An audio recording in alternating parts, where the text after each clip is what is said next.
चलो चलो जल्दी चलो। प्रेमियों, सत्संग का समय हो गया। सब लोग सामने आके बैठो ताकि एक एक वचन वाणी आपकी समझ में आ जाए। जब सामने आके बैठोगे तो इस सत्संग वचनों का असर प्रभाव तुम्हारे इस मन पे पड़ेगा, तब ये मन तुम्हारे गुनाहों को कबूल करेगा कि मैंने कितना अच्छा किया, कितना बुरा किया, कितना पाप किया, कितना पुण्य किया, कितना शुभ किया, कितना अशुभ किया। क्योंकि जब तक संत महापुरुषों के वचनों को नहीं सुनोगे तो ये मन आपका ठीक नहीं होगा। इस मन के लिए कोई दवा नहीं बनी है। कितने दिन आपने पूजा पाठ किया लेकिन मन नहीं ठीक हुआ। तीर्थ व्रत आपने किया, अमन जप जप गंगा स्नान किया, लेकिन मन का मैल नहीं धोया। ये मन गंदगी से अलग नहीं हो पाया। इससे साफ जाहिर है कि ये मन बुद्धि चित्त इनकी सफाई केवल संत महापुरुषों के वचनों से होगी। सत्संग जल जो कोई पावे, मैलाई सब कटकट जावे। जिस किसी को सत्संग रूपी श्रद्धा का जल मिल जाए, अनंत जन्मों के कर्मों की गंदगी साफ हो जाती। इतना प्रभाव असर वर्तमान मौजूदा संत सदगुरु के वचनों का है। जो आए थे चले गए, उन वचनों से आपका काम नहीं होगा। आपको अपने समय के वचन चाहिए जिससे तुम्हारा मन ठीक हो, साफ हो, सुथरा। शरीर इंद्रियों की कोई क्रिया करके आप मन को ठीक नहीं कर सकते। इसलिए सतयुग, त्रेता, द्वापर 3 युग ऐसे ही निकल गए। ऋषि मुनियों ने तपस्या करके शरीर को सुखा के, हड्डियों को गला के, लेकिन मन को नहीं ठीक कर पाया। सिंगी ऋषि, पारा ऋषि का पूरा प्रमाण है कि एक झटके में मन ने उनको धोखा दे दिया और सारी तपस्या उनकी चौपट कर दी। योगियों ने योग साधना करके मन को कंट्रोल, नियंत्रण में नहीं कर पाया। मन ने उनको भी ठग लिया और तारी शक्तियों ने मार काट, हिंसा, कत्लेआम, खूनी क्रांति करके अपने मन को ठीक नहीं कर पाए। इससे साफ जाहिर है ये मन शरीर इंद्रियों की कोई क्रिया से ठीक नहीं होगा। शरीर इंद्रियों का ज्ञान रखने वाले ज्ञानी ध्यानी विज्ञानी भी मन को ठीक नहीं कर पाए। मन को सुधारने का एक ही रास्ता है, मौजूदा संत सदगुरु के वचन, जिसको सत्संग कहते हैं। ये सत्संग सरिता जिसको मिल जाए नहाने को, या जिस पर दया कृपा मेहरबानी हो जाए, उनका तो सुधार हो सकता, उनके मन को सुधारा जा सकता। अन्यथा और कोई क्रिया, जितनी आपके लिए आचार विचार साधन नियम रखे गए, लेकिन मन पर उनका कोई असर नहीं हुआ। इतना ये जड़ मन है, ये जड़ता को पकड़ने वाला, नासमान जड़ भोगों की तरफ रहने वाला, इसको ऋषि मुनि ने ठीक नहीं कर पाया, वो भी मारे गए। इस मन ने बड़े बड़े ऋषि मुनियों को, योगियों को, तपस्वियों को, ब्रह्मचारियों को धराशायी कर दिया। ऐसा ये शैतान मन हमारे सबके मनुष्य मंदिर में रह रहा है। ना हमने आपने आज तक इसको निकाल पाया है, ना इस पर कंट्रोल नियंत्रण ही कर पाया। और ये मन आपके साथ बराबर मनमानी किया करता है। जब जैसी इच्छा इसके अंदर उठी, आपके शरीर को साथ में लेकर काम की इच्छा हुई तो काम की इच्छा को पूरी करा लिया, क्रोध की इच्छा हुई तो क्रोध की इच्छा को पूरी करा लिया, लोभ मोह अहंकार की इच्छा हुई तो लोभ मोह अहंकार को पूरा करा लिया। और आप इस मन का कुछ नहीं कर सकते हो, और तुम्हारे शरीर के अंदर बैठा है। 24 घंटे तुम उसी के साथ रहते हो, उसी का कहना, उसी के इशारों पर चलना, इसके अलावा आपने आज तक कुछ नहीं किया। अगर संत महापुरुष कलयुग में ना आए होते, इस मन बुद्धि चित्त को कोई ठीक करने वाला नहीं था। और आप इस 4 खान 84 लाख नरकों की योनिये जिस्म शरीरों से कभी बच नहीं पाते।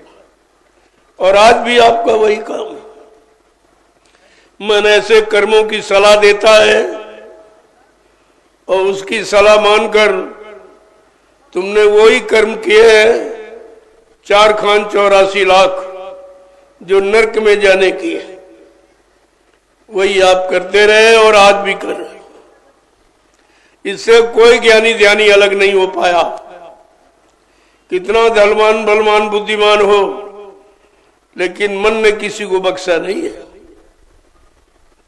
संत महापुरुषों ने जब एक कलयुग में पधारे, उन्होंने मन को ही पकड़ा और कहा, तुम किसी को अपना दुश्मन मत मानो, असली दुश्मन तुम्हारा मन है, जो तुमको बुरे से बुरे पाप से पाप कर्मों में लगाता रहता और उसी की सजा आपको दिलाता रहता। ये जन्म मरण उसी की सजा है। लेकिन जब संत महापुरुष आए, उन्होंने इस शैतान मन को पकड़ा है, और किसी ने नहीं पकड़ा है, मन ने सबको पकड़ा। ज्ञानियों को, ध्यानियों को, ब्रह्मचारियों को, ऋषि मुनियों को, अवतारी शक्तियों को, सबको मन ने पकड़ के रखा और अपने भोगों की गुलामी में लगा के रखा। लेकिन जब कलयुग में संत पधारे, उन्होंने इस शैतान मन को पकड़ा और ये कहा, बड़ा बैरी ये मन घट में, इसी को जीतना कठिना। पढ़ो तुम इसी के पीछे और सभी यतन तजना, कि सबसे बड़ा तुम्हारा बैरी दुश्मन तुम्हारा मन है। और आज तक किसी ने इसको माना नहीं है। कोई कह रहा पड़ोसी खराब है, ये खराब है, वो खराब है, लेकिन तुमने कभी ये नहीं कहा कि मेरा मन ही खराब है। ये खराबी क्यों देखता है, ये खराबी क्यों सोचता है, ये बुराइयों क्यों जाता है, अच्छाइयों में क्यों नहीं रहता। और यही कारण है इतने युगों से बुराई को पकड़ने वाला और बुरे माहौल में रहने वाला तुम्हारा मन आज संतों के वचन को भी नहीं पकड़ पा रहा, क्योंकि उसकी आदत पुरानी उधर की है। तो संत महापुरुषों के वचनों को तो सुनता है, लेकिन पकड़ नहीं पाता। वो सोचता है कि इनके वचन पकड़ने में हमारी हानि है, हमें भोग छोड़ने पड़ेंगे, हमको बुराइयां छोड़नी पड़ेंगी, बुरे कर्म हमें बंद करने पड़ेंगे, गंदा खान पान छोड़ना पड़ेगा, गंदी संग सोबत छोड़नी पड़ेगी और गंदे कर्म छोड़ने पड़ेंगे। इसलिए वो संतों के वचनों को नहीं पकड़ पा रहा। लेकिन संत महापुरुषों ने क्या कहा, पढ़ो तुम इसी के पीछे। अब तुम अपने शैतान मन के पीछे पड़ जाओ। जब दुश्मन के पीछे पड़ जाओगे और संत महापुरुषों के वचनों को मानोगे और अपने जीवन में उतारोगे, तो इस बैरी दुश्मन मन पर तुम्हारा कंट्रोल नियंत्रण हो जाएगा। तब तुम इसे जीत सकते हो। तुमने सबका ध्यान किया और उसी ध्यान में फंस गए। पति का, पत्नी का, बच्चों का, भोगों का, यानी मतलब ये बुरे खान पान, बुरी संग सोबत, बुरे कर्मों, इस सब को पकड़ा। लेकिन अंत में क्या कहा? तुमने ब्रह्मा को पकड़ा, विष्णु को, शंकर को पकड़ा, रामकृष्ण को पकड़ा, देवी देवताओं को पकड़ा, लेकिन मन ने कोई अच्छी बात नहीं पकड़ी। और इन लोगों ने भी मन को ठीक नहीं कर पाया।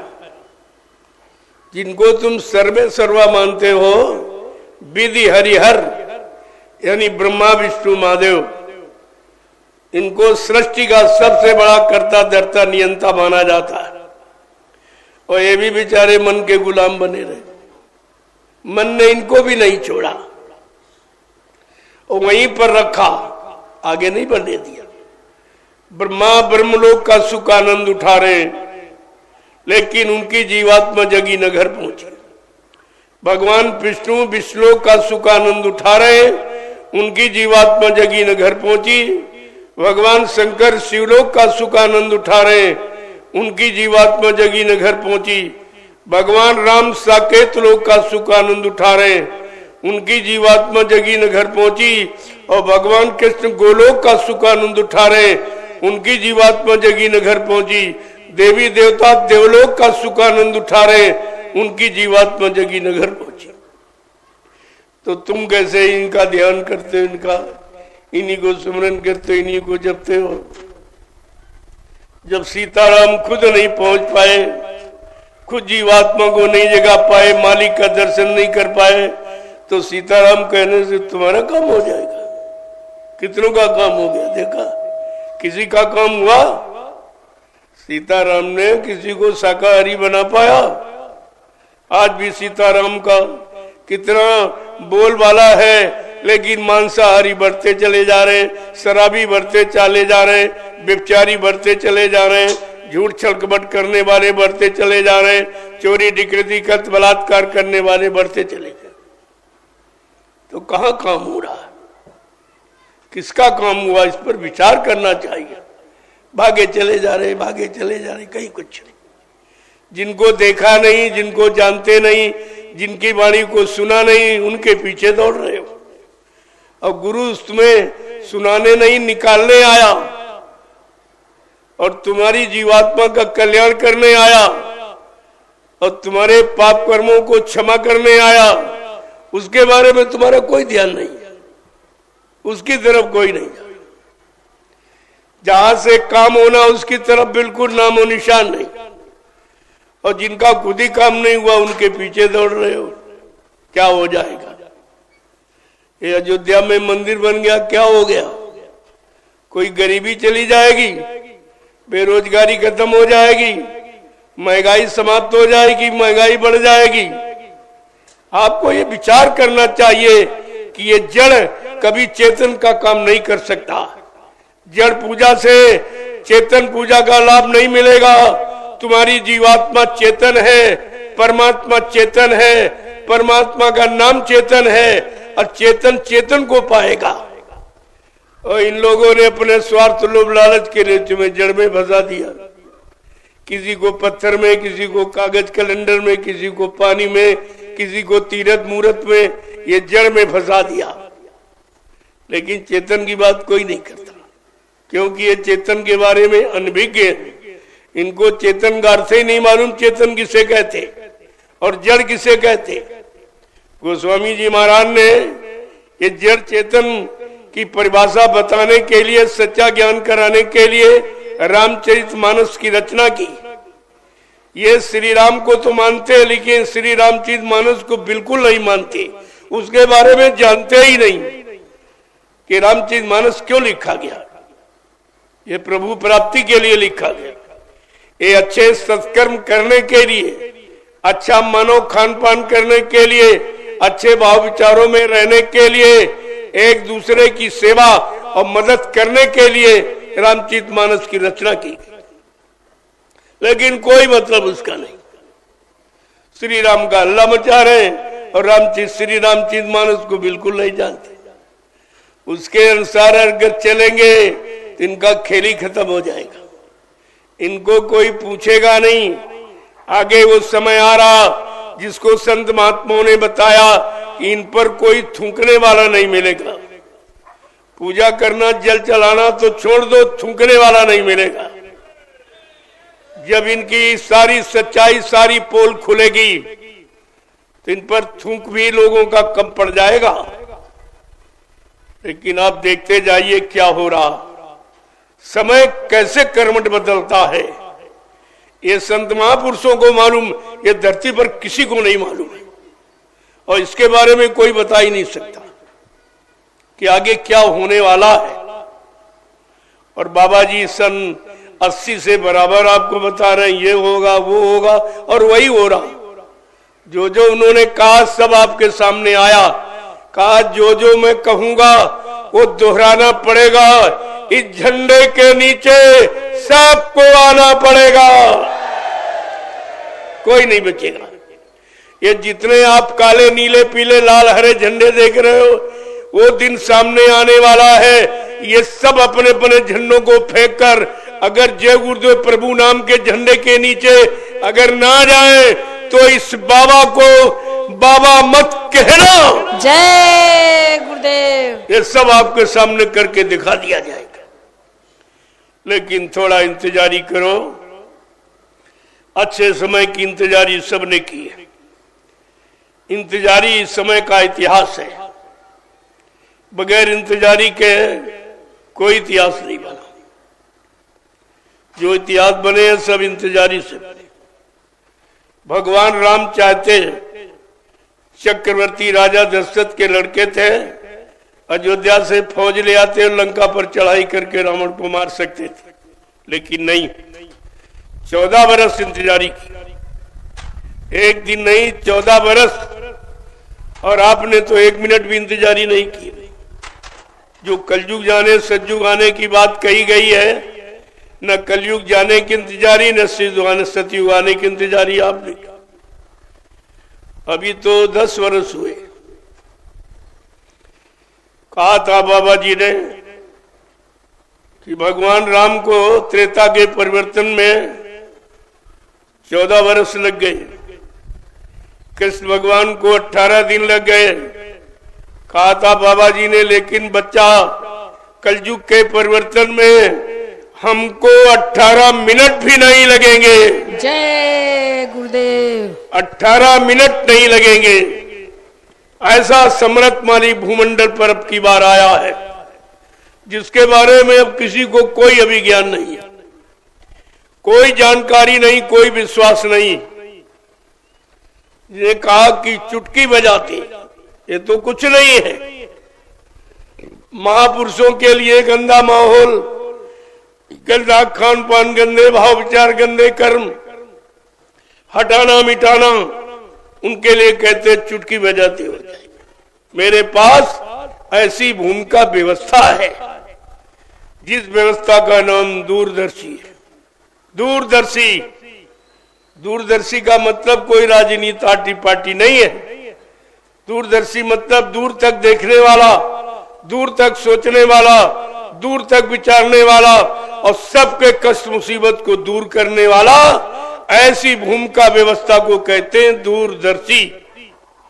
ये संतों की भूमिका है, ये परिवर्तन की भूमिका है, ये कलयुग भगाने सतयुग लाने की भूमिका है। ये सारी शक्तियों को अपने प्लेटफॉर्म पर खड़ा करने की योजना और उनसे समय का काम कराने की योजना का नाम है दूरदर्शी। अभी तो लोग इस बारे में कहा समझ पाए। जब कहा गया था तब तो किसी समझ में आया नहीं। अब रो रहे, चिल्ला रहे, कोई सुनने वाला नहीं। जब तुमने संत महापुरुषों की नहीं सुनी, तुम्हारी कौन सुनेगा? तुमने उनकी बात नहीं मानी, अब तुम्हारी कौन मानेगा? तो कितना चिल्लाओ तुम, कितना रो, तुम्हारी कोई सुनने वाला नहीं। और तुम उनके पीछे दौड़ोगे जिनसे तुम्हें हानि हानि होनी है, दुख तकलीफ भी मिलने हैं, कष्ट आपको मिलने हैं, महंगाई आपके हिस्से में आनी है, अगर ये 24 का चुनाव न रोका गया, अभी तो मैं प्रार्थना करता हूं इन लोगों से कि भारत की जनता पर तरस खाओ। ये जनता तुम्हारी है, तुम राजा हो, तुमको अपनी प्रजा का ध्यान रखना चाहिए। इसको गरीबी की आग में क्यों झोंक रहे हो? महंगाई की आग में क्यों झोंक रहे हो? बेरोजगारी में इसको क्यों बराबर फेंक रहे हो? हमारी प्रार्थना स्वीकार करो, न समय का दंड तुम्हारे हिस्से में होगा। इसके अपराधी तुम मान जाओगे। तुमने पाप पुण्य की परिभाषा नहीं बताई, न जानी है। महंगाई बढ़ाना ये पाप ही है, बेरोजगार करना ये पाप है, जनता पर टैक्स लगाना, जबरदस्ती वसूलना ये पाप है, ये जीवों की हिंसा हत्या कराना ये सब पाप है, और उनका मुर्दा मांस खिलाना ये पाप है, और बुद्धि को नष्ट करने वाला ये शराब गांजा अफीम भांग ये सब पाप है। इन्होंने पाप की परिभाषा भी नहीं बताई, न जानी है, और न किसी विद्वान ने आपको बताई होगी ये सब। और इस पाप पर तुमको निरंतर डाला जा रहा है। तुम सब पाप के भागी ही हो और निरंतर भागीदार बनते चले जा रहे। जहां राजा और प्रजा दोनों पाप में लिप्त हो जाएं, वो स्थिति विनाश की होती है, उसी को विनाश कहते हैं। तो इस विनाश को कौन रोकेगा? कलयुग के। जब सतयुग के विनाश को नहीं रोक पाए, त्रेता के विनाश को नहीं रोक पाए, द्वापर के विनाश को नहीं रोक पाए, तो कलयुग के विनाश को रोकने वाला तो कोई है ही नहीं जो रोकेगा। ये सब विनाश की तरफ जाने वाले, विनाश के मुंह में बहुत जल्द जाने वाले हैं। इनकी सारी तैयारी विनाश की है। जिसको अपने स्वार्थ की, कुर्सी की, मान सम्मान अधिकार की बताते, ये सब विनाश की स्थिति। लेकिन संत महापुरुषों को जानकारी है, इसलिए वो जानकारी देते हैं। वो भूत भविष्य वर्तमान को जानने वाले हैं। एक एक पल घड़ी की घटना वो जानते हैं, क्या होने वाला है, कैसा होने वाला है, उससे कैसी स्थिति परिस्थिति देश की बनेगी, वो सब जानते हैं और इशारा करके बताते हैं। लेकिन कोई सुनने मानने वाला नहीं है। क्यों? विनाश काले विपरीत बुद्धि। जब जैसी हो तब्यता, तब तैसी मति होए, और काल रेख की लेख को मेट सके नहीं कोई। जब कलयुग की, यानी जब उसने कलम चला दी है, इसे कोई ज्ञानी विज्ञानी मेटे नहीं सकता है। हाँ, मेटने वाली शक्ति कौन है? संत लेख पर मेख हमारे, मेटे अंक कुंग बहाल की। संतों को अधिकार है, उनके पास शक्ति सामर्थ्य, उनके पास भूमिका व्यवस्था है, वो सारे लेख को मेट सकते कलयुग की। तभी उन्होंने कहा, मैं कलयुग को भगाऊंगा और सतयुग को लाऊंगा। सबको न्याय, सुरक्षा, रोजी रोटी की व्यवस्था बना के दूंगा। सबको शाकाहारी बनाऊंगा, सबकी जीवात्मा को जगाऊंगा, परमात्मा से मिलाऊंगा। अगर ये काम जब तक नहीं हो जाएगा, मैं मानव शरीर को छोड़ के जाने वाला नहीं हूं। जय गुरुदेव। ये उनका संकल्प है, ये उनकी प्रतिज्ञा है। संत वचन पलटत नहीं, पलट जात ब्रह्मांड। चाहे ब्रह्म अपनी ब्रह्मांड की रचना में तब्दीली बदलाव क्यों न कर दे, लेकिन संत जो कहेंगे वो करके दिखाएंगे। उनकी जबान दस्तावेज है, अकाट सत्य जिसे आप कहते, कोई नहीं काट सकता। लेकिन जब लोगों में से विश्वास हट गया, संतों पर से विश्वास हट गया, उनके वचनों पर विश्वास हट गया, उनकी योजना भूमिका पर विश्वास हट गया, उनकी दी हुई नाम की युक्ति से भी विश्वास हट गया। ये है विनाश की स्थिति। जब विनाश होने को होता है तब अच्छी सच्ची नेक भली बात महात्माओं को समझ में नहीं आती। महात्माओं की बात समझ में नहीं आती लोगों की। और कितने दिन से आपको समझाया जा रहा, जगाया जा रहा, बताया जा रहा। 10 जुलाई 1952 से ये लंबा समय निकल गया और समझ में किसी की नहीं आया। जो गए थे समझने, जो पढ़ने गए, सुनने गए थे, वो भी नहीं समझ पाए। वो भी भ्रमित हो गए और सब साथ छोड़ के भाग गए। भाग ही नहीं गए बल्कि उनको ये बता दिया कि बाबा जी मर गए, यानी विश्वास बिल्कुल खत्म करा दिया। जब व्यक्ति मर जाता तो उससे कोई उम्मीद नहीं रहती। वही तुम्हारे साथ किया गया, लेकिन तुमने संतों की महिमा नहीं जानी है। संत पैदा नहीं होते, प्रकट होते, यानी अपनी इच्छा से आते और काम करके अपनी इच्छा से जाते। ना उनको कोई भेजता, ना यहां से कोई ले जा सकता। वो सुप्रीम पावर होते, उनकी शक्ति का कोई पारावार नहीं होता और न कोई उनकी शक्ति के बारे में जान सकता, न कुछ कह सकता। जब खुद वो काम करके दिखा दे तब आपकी समझ में आ जाएगी ये शक्ति। और ये कहा गया, जितने लोगों ने पहले आवाज उठाई देश को आजाद करने की। आजाद का मतलब ये नहीं है कि शराब पीने की आजादी, मुर्गा खाने की आजादी, बुरे कर्म करने की आजादी, टैक्स बढ़ाने की आजादी, महंगाई बढ़ाने की आजादी, गरीबी बढ़ाने की आजादी। ये नहीं है, इसको आजादी नहीं कहते। ये आजादी नहीं है। आजादी है जथा राजा तथा प्रजा, धर्मी राजा धर्मी प्रजा। अगर राजा धार्मिक है और धर्म का प्रचार कराता है, धार्मिकता में सबको लाके खड़ा करता है, इसको कहते हैं। ये आजादी है अच्छे काम करने की। अच्छा सोचे, अच्छा भोजन। अच्छे भोजन का मतलब जो प्रकृति ने इंसानों के लिए भोजन बनाया वो अच्छा भोजन।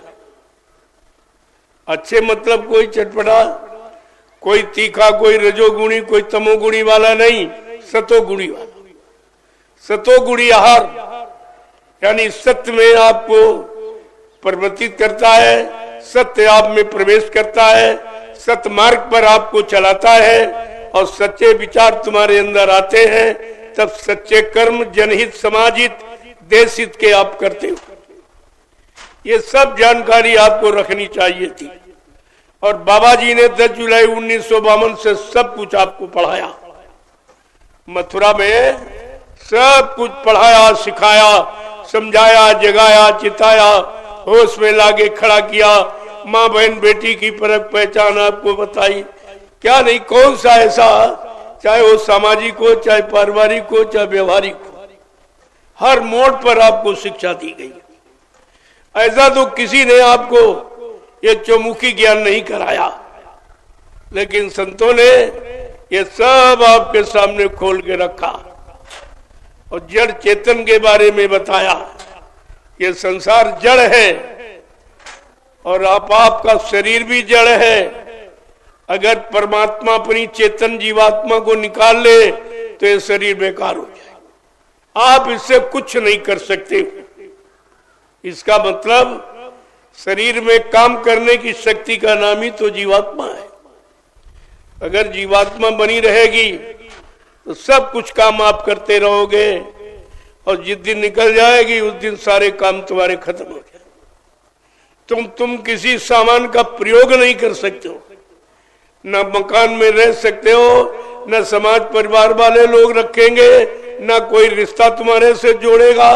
सब तुम्हारे से एकदम तिलांजलि कर देंगे और सब नफरत करेंगे और कहेंगे जल्दी करो, इस मुर्दे को घर से बाहर ले जाओ, वापिस मत ले आना, या तो नदी पर लकड़ियों पर रख के जला देना या गड्ढा खोद के दफना देना, लेकिन वापिस तो आपने कभी इसके बारे में चिंतन किया कि ये नफरत क्यों आ गई?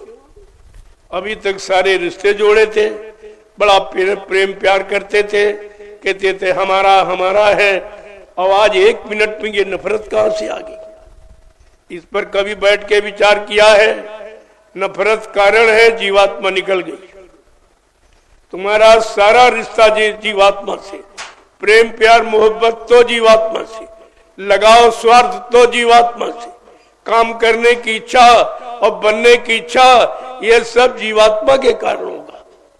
और उसके निकल जाने के बाद तुम्हारे जीवन का सारा प्रोग्राम ही खत्म हो गया, आप कुछ नहीं कर सकते। लेकिन जीवात्मा के बारे में आज तक किसी ने बताया?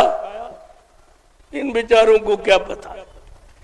ये राजनीतिक नेताओं को, ये लाल पीले कपड़े बाल दाढ़ी रखाने वाले महात्माओं को, ये किसी को नहीं पता है कि जीवात्मा क्या है, कहां से आई है, क्यों आई, और क्यों इन लोगों से उसको किसी लोक में टिकने नहीं दिया और अंत में मृत्यु लोक में टिका दिया गया। ऐसा क्यों किया गया? ये अनुभव क्यों कराया गया? यही तो विचारणीय विषय है। इस विषय पर कोई टिप्पणी नहीं करता। कहीं आप कोई किताब उठा ले आओ, 4 वेद 6 7 8 पुराणों में भी ये कुछ नहीं है। जीवात्मा के बारे में कोई चर्चा नहीं, जबकि हमारा मूल आधार है जीवात्मा। हमारे जीवन का मूल आधार है जीवात्मा। हमारे शरीर को चलाने वाली शक्ति है जीवात्मा। प्रभु से मिलने मिलाने वाली शक्ति है जीवात्मा। ये शरीर नहीं प्रभु से मिलेगा, शरीर तो किसी से नहीं मिलेगा।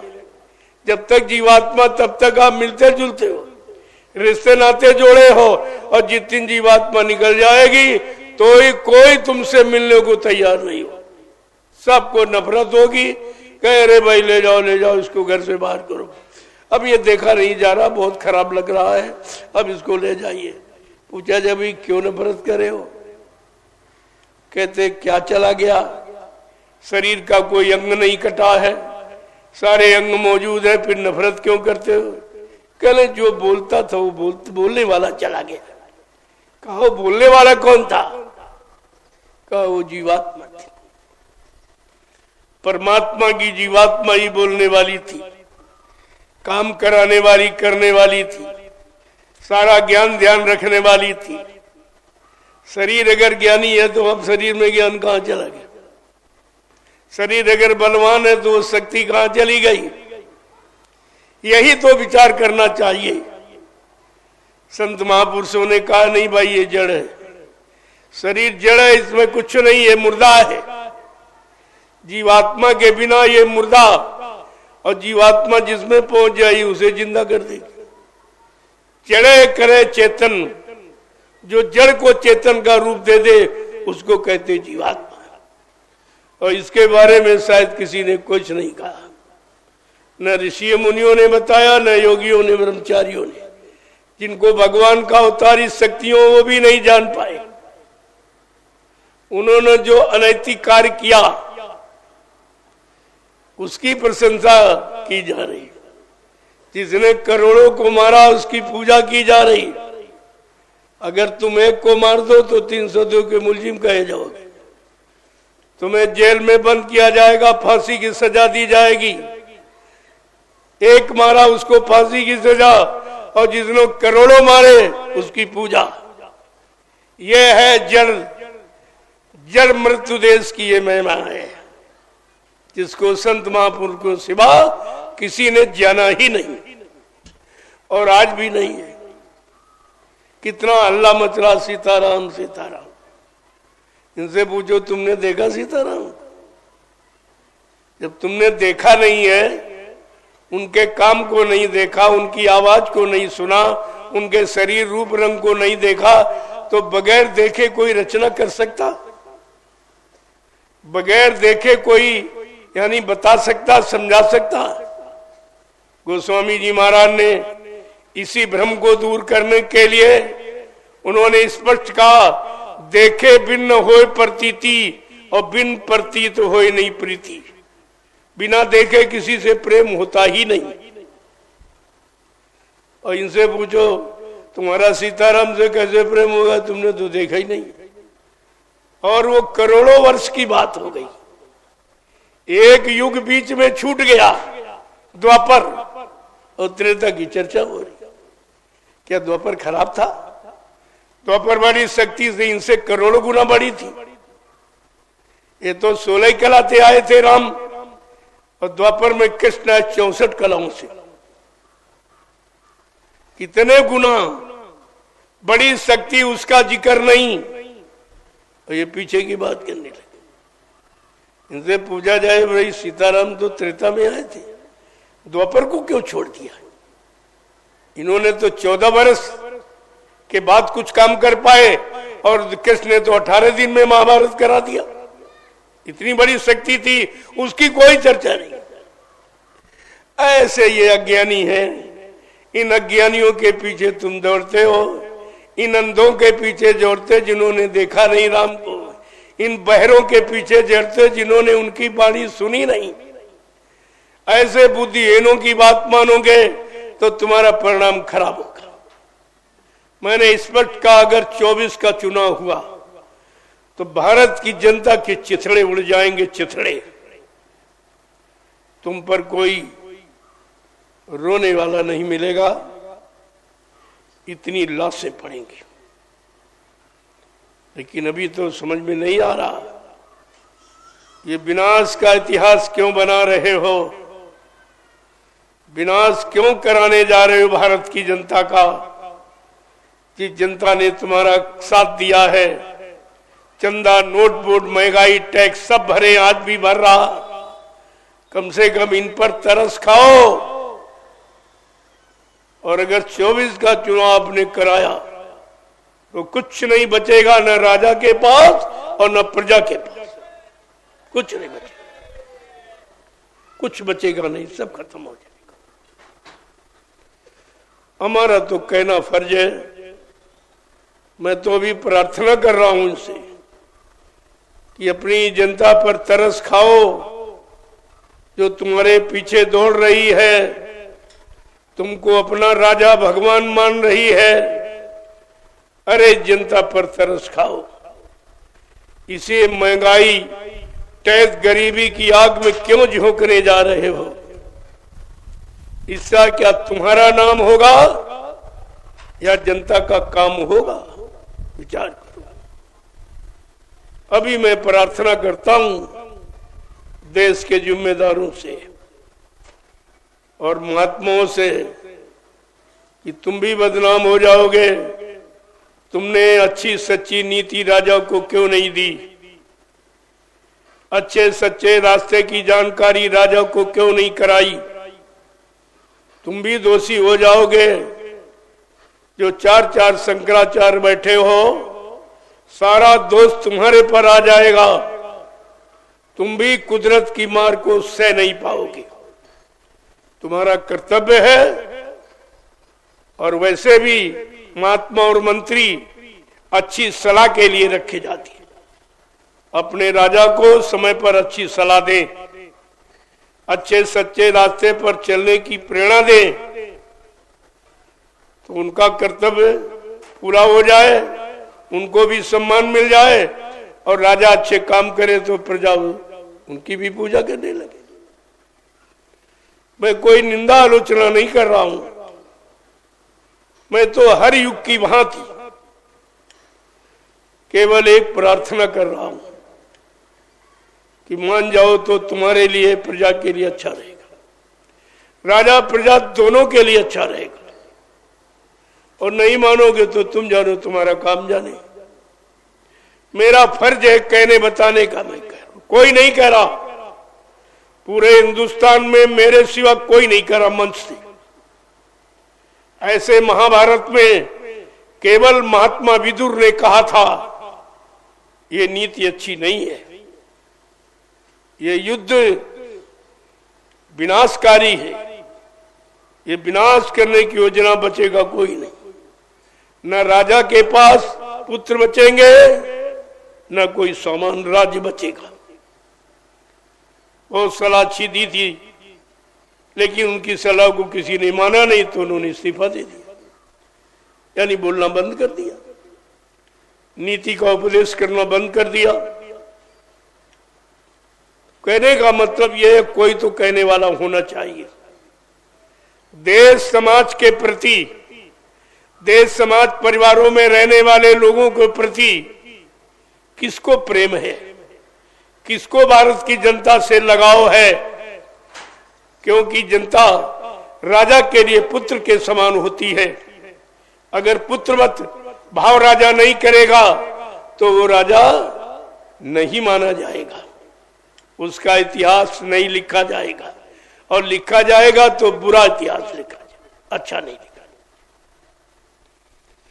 तो प्रजा को पुत्रवत समझ, जैसे अपने पुत्र पर आपत्ति नहीं आने देते हो, अपने पुत्र को बेरोजगार नहीं रहने देना चाहते हो, अपने पुत्र को मुसीबत में नहीं जाने देना चाहते हो, तो ये भारत की जनता भी तुम्हारा पुत्र है, इस पर तो कुछ विचार करो। अरे कुछ तो तरस खाओ, जो तुम्हारे लिए सब प्रकार से तैयार, सब कुछ तुम्हें दे रही है, अपना मुसीबत उठा रही है, लेकिन तुमको टैक्स महंगाई भर रही है। कुछ विचार करो इस पर। हमारी प्रार्थना है, स्वीकार कर लो, अच्छा है। मैं निंदा आलोचना बुराई के दृष्टिकोण से नहीं कहता हूं। जो एक सच्चे अच्छे महात्मा का फर्ज है कि देश के प्रति अच्छा माहौल वातावरण बनाने के लिए अच्छी नेक भली सलाह राजा को दे अपने। अब राजा न सुने तो वो तो उसकी जिम्मेदारी है, लेकिन मेरा फर्ज है अच्छी सच्चे रास्ते की जानकारी देना। और नहीं मानोगे तो भाई तुम जानो, तुम्हारा काम जाने। लेकिन हिंदुस्तान में कोई ये कह नहीं सकता कि कोई कहने वाला नहीं था। सब हाँ में हाँ मिलाने वाले। अलग गलत रास्ते पर राजा जा रहा हो किसी कारणवश, भूल भ्रमवश, अगर भारत की जनता या उसके जिम्मेदार सहयोगी सब उसको उसी तरफ जाने की सलाह दे रहे हैं, इसका मतलब ये सब तुम्हारे विरोधी ही है। ये विरोधी है, पक्के हैं। लेकिन तुम ये समझ नहीं पाओगे, तुम्हारे में सच्ची सही जानकारी का अभाव है, क्योंकि तुम महात्माओं की बात सुनते नहीं हो। अहंकार बस अपने आप को बड़ा मानते हो, जबकि बड़ा शब्द बहुत बड़ा है। बड़े शब्द की बड़ी महिमा है, बड़े शब्द का बड़ा कर्तव्य है, बड़ी जिम्मेदारी है। ऐसे बड़ा नहीं कहा जाएगा। कोई पद से कुर्सी पर बैठ जाए बड़ा नहीं है, नाम के आगे कुछ लिखने लगे वो बड़ा नहीं है। बड़ा है कर्म करने वाला, जो सबके प्रति अच्छा और सच्चा कर्म करता है और सबको अच्छे सच्चे रास्ते पर चलने की निरंतर योजना बनाता है और सबको सतगामी बनाता है, वो बड़ा है, उसको बड़ा माना जाता। तो मैं तो प्रार्थना ही कर सकता हूं नागरिक की हैसियत से। मैं इस भारत देश का नागरिक हूं, मेरा भी कुछ फर्ज है देश के प्रति, वो मैं आपके सामने रख रहा हूं। मैंने कितने करोड़ लोगों को अच्छा सच्चा बना दिया है और आज भी निरंतर बनते चले जा रहे हैं। ये भीड़ उसी का प्रमाण है, क्योंकि जब मैं निकला था 28 मई 2012 को, तो मेरे पास एक भी आदमी नहीं था। मैं अकेला दौड़ता था। मैं दिन भर बोलता था, रात भर चलता था। सोने खाने का समय नहीं था बिल्कुल। 4 बरस समय ऐसे निकला, कभी 10 व्यक्ति जुड़े हट गए, कभी 100 जुड़े हट गए, कभी 1000 जुड़े हट गए, क्योंकि लोगों की इच्छा कुछ और थी, वो भिक्षा मेरे पास नहीं थी। क्यों? मैं किसी से कुछ लेता नहीं, आज भी नहीं मांगता, आज भी हिंदुस्तान में केवल मेरा रिकॉर्ड है कि किसी से कुछ नहीं मांगता और कोई इच्छा भी नहीं है। न कुछ बनने की इच्छा है, न कुछ रखने की इच्छा है आज भी। और हिंदुस्तान में कोई नहीं मिलेगा। सबकी इच्छा, मान, सम्मान, अधिकार, लेकिन मैं इससे बहुत दूर हूं। मैंने स्पष्ट कहा है, हमको आपसे न धन तुम्हारा चाहिए, न सामान चाहिए, न अधिकार चाहिए, न चंदा नोट वोट आपसे चाहिए। हमको तुम्हारी जरूरत है। हमको अपनी जरूरत नहीं, तुम्हारी जरूरत है। और लोगों को तुमसे चंदा नोट वोट, पैसे, मान सम्मान की जरूरत है और हमको तुम्हारी जरूरत है। कितना अंतर है, जरा अंतर पर आप विचार करिए। हमको तुम्हारी जरूरत है और लोगों को तुम्हारे धन और सामान और चंदा नोट वोट की जरूरत है। कितना अंतर है पहले आप, क्योंकि मैंने ये सबको देखा है। ये 70 साल की आजादी को बर्बादी में परिवर्तित होते देखा है और सब इसी में बिगड़ गए, बिगड़ रहे। सबको पैसे की जरूरत है। मैंने कहा, अरे भाई पैसा क्या लेके जाओगे? तुम्हारे पहले परिवार से कितने चले गए, कुछ लेके गए, तुम क्या लेके जाओगे? जब कुछ जाएगा नहीं तो चोरी क्यों करते हो? पैसे की चोरी। और तुम्हारे पैसे की चोरी तुम्हारे से। देखो कैसी उल्टी नीति। तुमसे पैसा लिया गया और तुम्हारे पैसे की चोरी की गई। आज तक नहीं बताया गया कि कितना लिया और कह दिया कि भारत कर्जदार है। हमने जब भारत ने विदेशी बैंकें भर दिए हैं तो कर्जदार है कि मालदार है? अगर मालदार नहीं तो ये हिंदुस्तान की और विदेशों की सारी बैंकों को कैसे भर दिया? ये कहां से आया? धीरे धीरे धीरे ये राज सब तुम्हारे सामने आके खुल के खड़ा हो जाएगा। बाबा जी ने पहले ही कहा था, बच्चा मेरे पास योजना है, तुम मेरी योजना को जान नहीं सकते हो। अभी मैं तुमसे कहता हूं कि भारत की जनता की कमाई जो लूट घसूट कर और उनसे छिपा कर चोरी करके विदेशी बैंकों में डाल दी, उसको वापस ले आओ। ये तुम्हारे काम नहीं आएगा, तुम्हारी औलादों के काम नहीं आएगा। काम संतों के पास योजना है। संत महापुरुष उस सारे धन को निकालकर भारत में ले आएंगे और भारत की गरीबी चंद मिनटों में समाप्त हो जाएगी और भारत विश्व गुरु कहलाएगा। भारत में न्यायालय होगा। जो न्यायपालिका अमेरिका में, वो भारत में आएगी। देखते जाइए आप, भारत में कार्यालय होगा, दुनिया का न्यायालय होगा। ये भारत देश विश्वगुरु होगा। विश्वगुरु था और विश्वगुरु होगा। कुछ मनचले लोगों ने, कुछ स्वार्थी लोभी लालचियों ने अपने निजी मान सम्मान के लिए इसको गिरवी रख दिया, लेकिन ये चाल किसी के चलेगी। संत महापुरुषों के आगे उससे ईश्वर ब्रह्म पार ब्रह्म भी डरता है, ब्रह्मा विष्णु महादेव भी डरते हैं और तारी शक्तियां थर थर कांपती हैं। उस संतों की महिमा भूल गए और भारत में संत राज होगा, किसी का राज्य नहीं होगा। संत राज वही है भारत में, बचाए बची है ना। बाबा जय गुरुदेव की वाणी तब दिखाई पड़ी है। हाँ, जय गुरुदेव। ये सब देखने को आपको मिलेगी। आप चिंता मत करिए, थोड़ी इंतजारी कर लीजिए और इनको देख लीजिए। जहां जहां तुम्हारी आस्था है देख लो, मैं मना नहीं करता, लेकिन मुसीबत के सिवा, दुख तकलीफ के सिवा महंगाई, गरीबी, बेरोजगारी के सिवा, टैक्सों की भरमार के सिवा तुम्हारे हाथ कुछ लगने वाला नहीं है। कुछ भी तुम्हारे हाथ लगने वाला नहीं है। इस बात को आप मद्देनजर रखिए। मैं तो पत्रकार, मीडिया, तुम्हें जिम्मेदार हो देश के सच्चाई को उजागर करने वालों, तुम्हारी जिम्मेवारी है।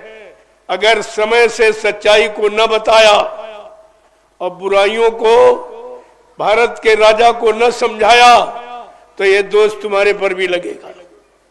तुम भी दोष से बचोगे नहीं, अपराध से। तुम स्वतंत्र थे अच्छाई सच्चाई कहने के लिए, बताने के लिए, चेताने के लिए, लेकिन तुमने अपनी स्वतंत्रता गिरवी रख दी है। तुमने भी बेच दी है। सच्चाई को बेच देने वाला, सच्चाई को समय से न कहने वाला, ये सबसे बड़ा पापी माना जाता है। इनको भी माना नहीं है, मालूम नहीं है ये धार्मिक शास्त्र कि भारत देश को क्या, कितनी बड़ी महिमा बताते हैं। इस देश की महिमा, इस भूमि की महिमा। अनमनता विशास्ता निहन्ना करे विक्रयो, संत करना चोफरना कश्य ध्यात का। ये सलाह देने वाला सबसे बड़ा पापी होता है, अनुमति। और ये सलाहकार जितने हैं सब पाप का काम कर रहे हैं। लेकिन वो बेचारे समझते हैं बड़े बुद्धिमान हैं, लोग हमारी सलाह मानते हैं। लेकिन वो मानते, लेकिन तुम तो ये मानो कि तुम अच्छी सलाह दे रहे हो कि गलत दे रहे हो। तुमको मानना चाहिए। इस अपराध से कोई बच नहीं पाएगा। मैं सबके बारे में जानता हूं, कहता भी हूं कि अभी आपके लिए वक्त है, चेत जाओ। समय किसी को माफ नहीं करता और समय सबसे बलवान होता है। इंसान बलवान नहीं होता, मनुष्य बली नहीं होते हैं, समय होत बलवान। और भिल्लन लूटी गोपिका वही अर्जुन हुई बात।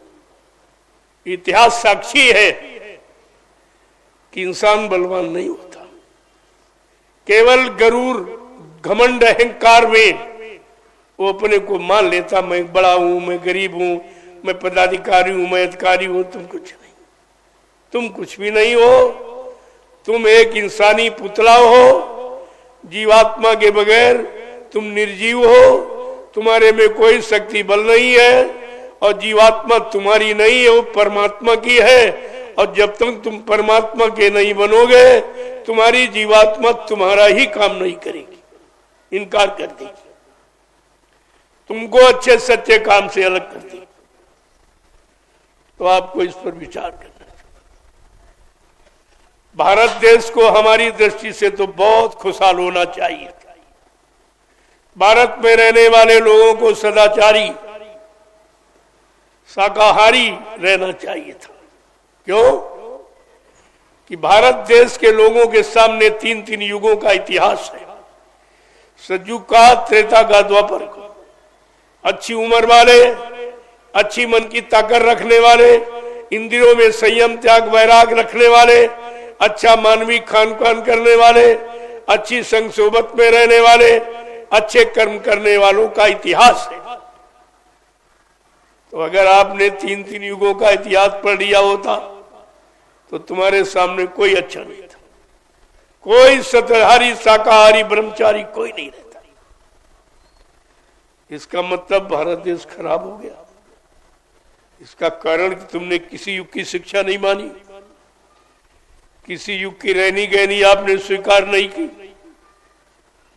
परेशानी में जाने का तो कारण ये, आपने किसी की मानी नहीं और उन युगों की कहानी भूल गए कि हिरण्यकश्यप राजा था, अपने भक्त बेटे प्रहलाद की अच्छी बात, नेक बात, भली बात नहीं मानी तो मारा गया।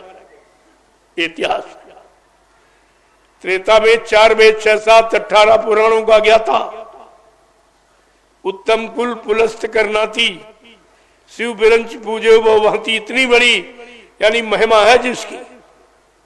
लेकिन समय की नीति रीति को, प्रीति को नहीं माना, मारा गया। अपने भाई भक्त विभीषण की नेक भली अच्छी बात को नहीं माना, मारा गया। इसके बाद द्वापर आया, भगवान कृष्ण ने खुद अपने मामा कंस को कितना समझाया और अपने जात बिरादरी को उदाहरण देकर, ऐ यदुवंशियों में तुम्हारी जात बिरादरी में आया हूं, उस नाते मेरी बात मान लो। ये सब कहते जा जा, जात का ग्वाला गाय चराने वाला, माखन का चोर, तेरी बात मान लूंगा।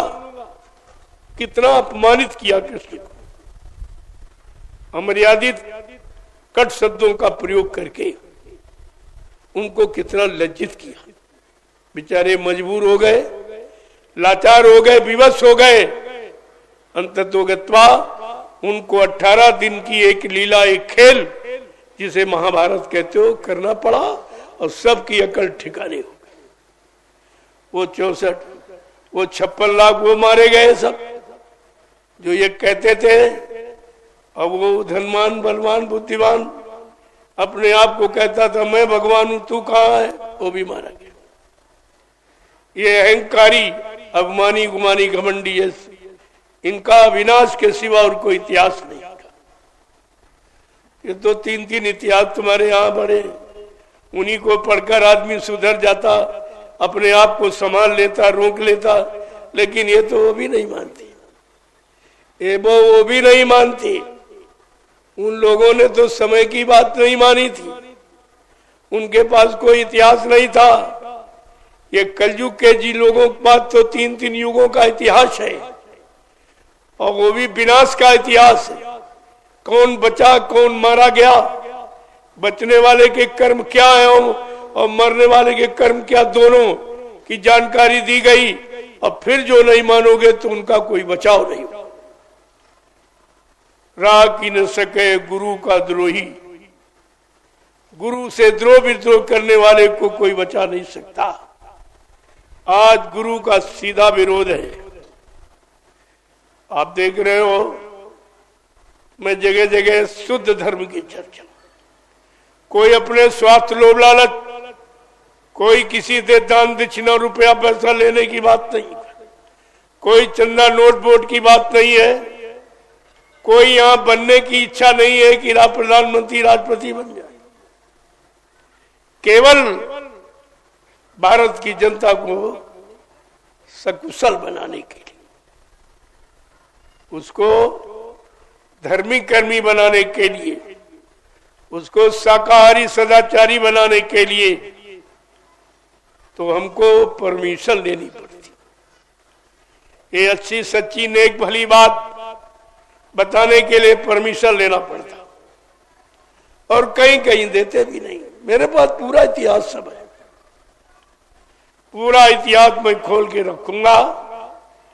धार्मिक देश, धार्मिक सत्ता, धार्मिक सत्ता के अंतर्गत हमको धर्म की बात, शुद्ध का और शाकाहारी सदाचारी बनने और चरित्रवान बनने, नेक भले ईमानदार बनने के बताने के लिए हमको सरकार से परमिशन लेनी पड़ती थी, और कहीं कहीं ये परमिशन देते भी नहीं। क्या इसके लिए परमिशन? भाई धार्मिक देश में धर्म के लिए परमिशन। मैंने ये भी कहा भाई समझ लो, क्या चोरी करने वाला परमिशन आपसे लेता है, डकैती डालने वाला परमिशन लेता है, झूठ बोलने वाला परमिशन लेता है, छल कपट बेईमानी हिंसा करने वाला परमिशन लेता है? और हमको सत्य, सही, सच्ची, नेक भली अच्छी बात बताने के लिए, लोगों को शाकाहारी सदाचारी बनाने के लिए, उस उपदेश को लोगों के कान तक पहुंचाने के लिए परमिशन लेनी पड़ती।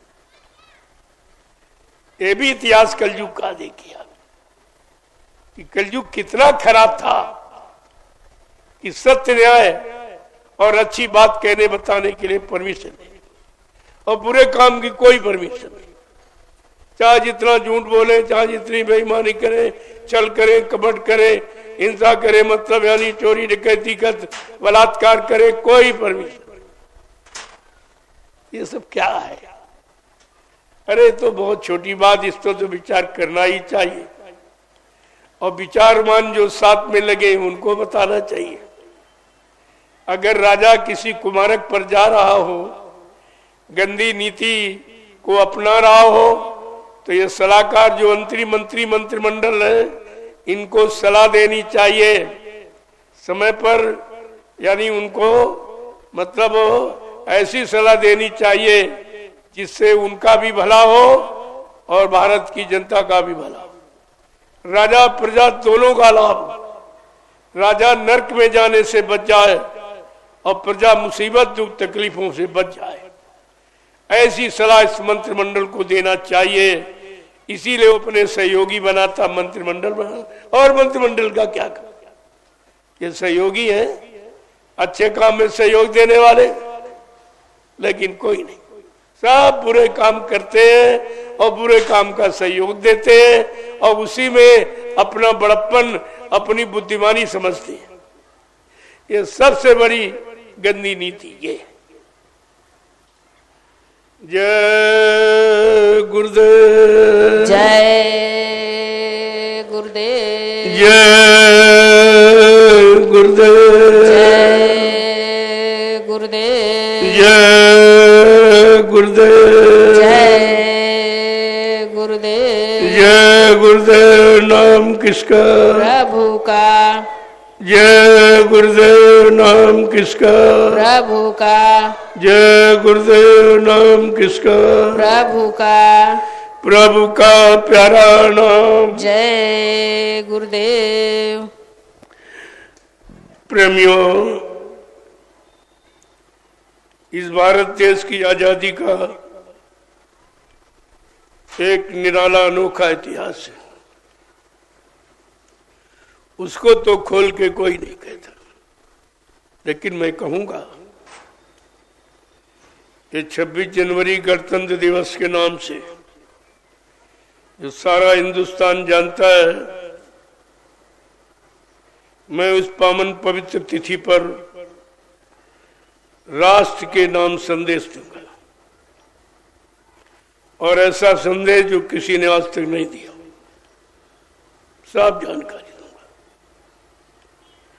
ताकि कोई ये न कह सके इस भारत देश में कोई जिम्मेदार नहीं था, भारत देश की गौरव गरिमा किसी को ध्यान में नहीं थी, भारत सोने की चिड़िया था, आज कागज की भी नहीं रही, सोना कहां चला गया। इस सब बातों को विस्तार के साथ मैं 26 तारीख को कहूंगा।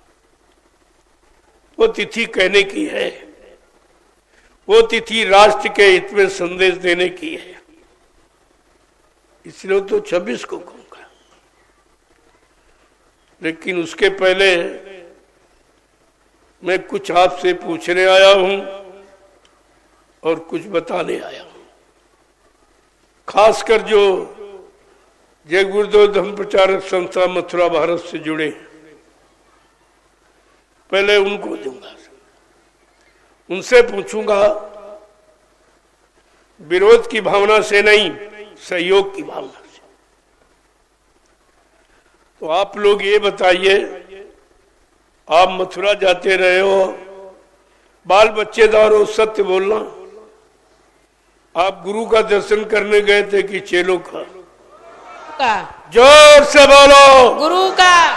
इस सच्चाई को मत छिपाइए। गुरु, आप मथुरा जाते रहे हो, गुरु का दर्शन करने गए थे कि चेलों का?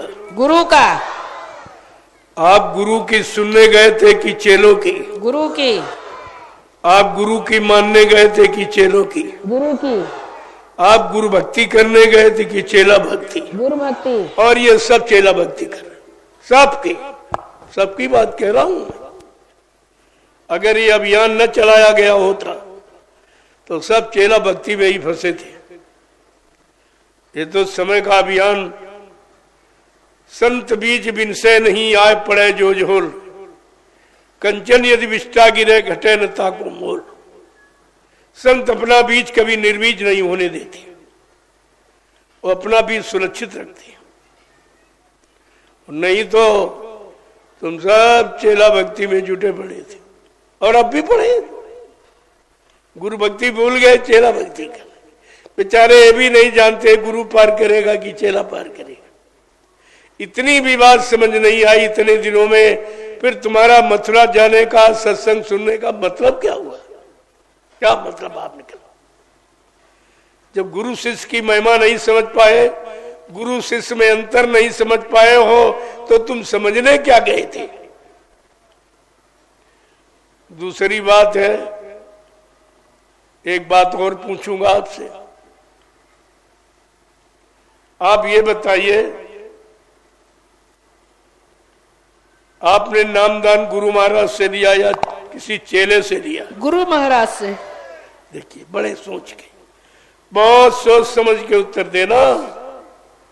आप लोगों ने नामदान गुरु महाराज से लिया या किसी चेले से लिया? गुरु महाराज से। आपका हाथ गुरु महाराज ने पकड़ा या किसी चेले ने पकड़ा? गुरु महाराज ने। आपकी जीवात्मा को जगाने का, परमात्मा से मिलाने का, जीवात्मा को निज धाम पहुंचाने का वादा ये गुरु महाराज का है या किसी चेले का है? गुरु महाराज का। फिर तुम जा कहां रहे? चेलों के पास। तुम लोग जा कहां रहे हो? नामदान गुरु से लिया, चेला गुरु के बने, हाथ गुरु ने पकड़ा, पार करने का भवसागर से वादा गुरु का, जीवात्मा को जगाने, परमात्मा से मिलाने का वादा गुरु का, और जा रहे हो चेलों के पास। क्या चेले ये काम कर देंगे? अगर चेले ये काम कर देते तो गुरु को आने की क्या जरूरत थी?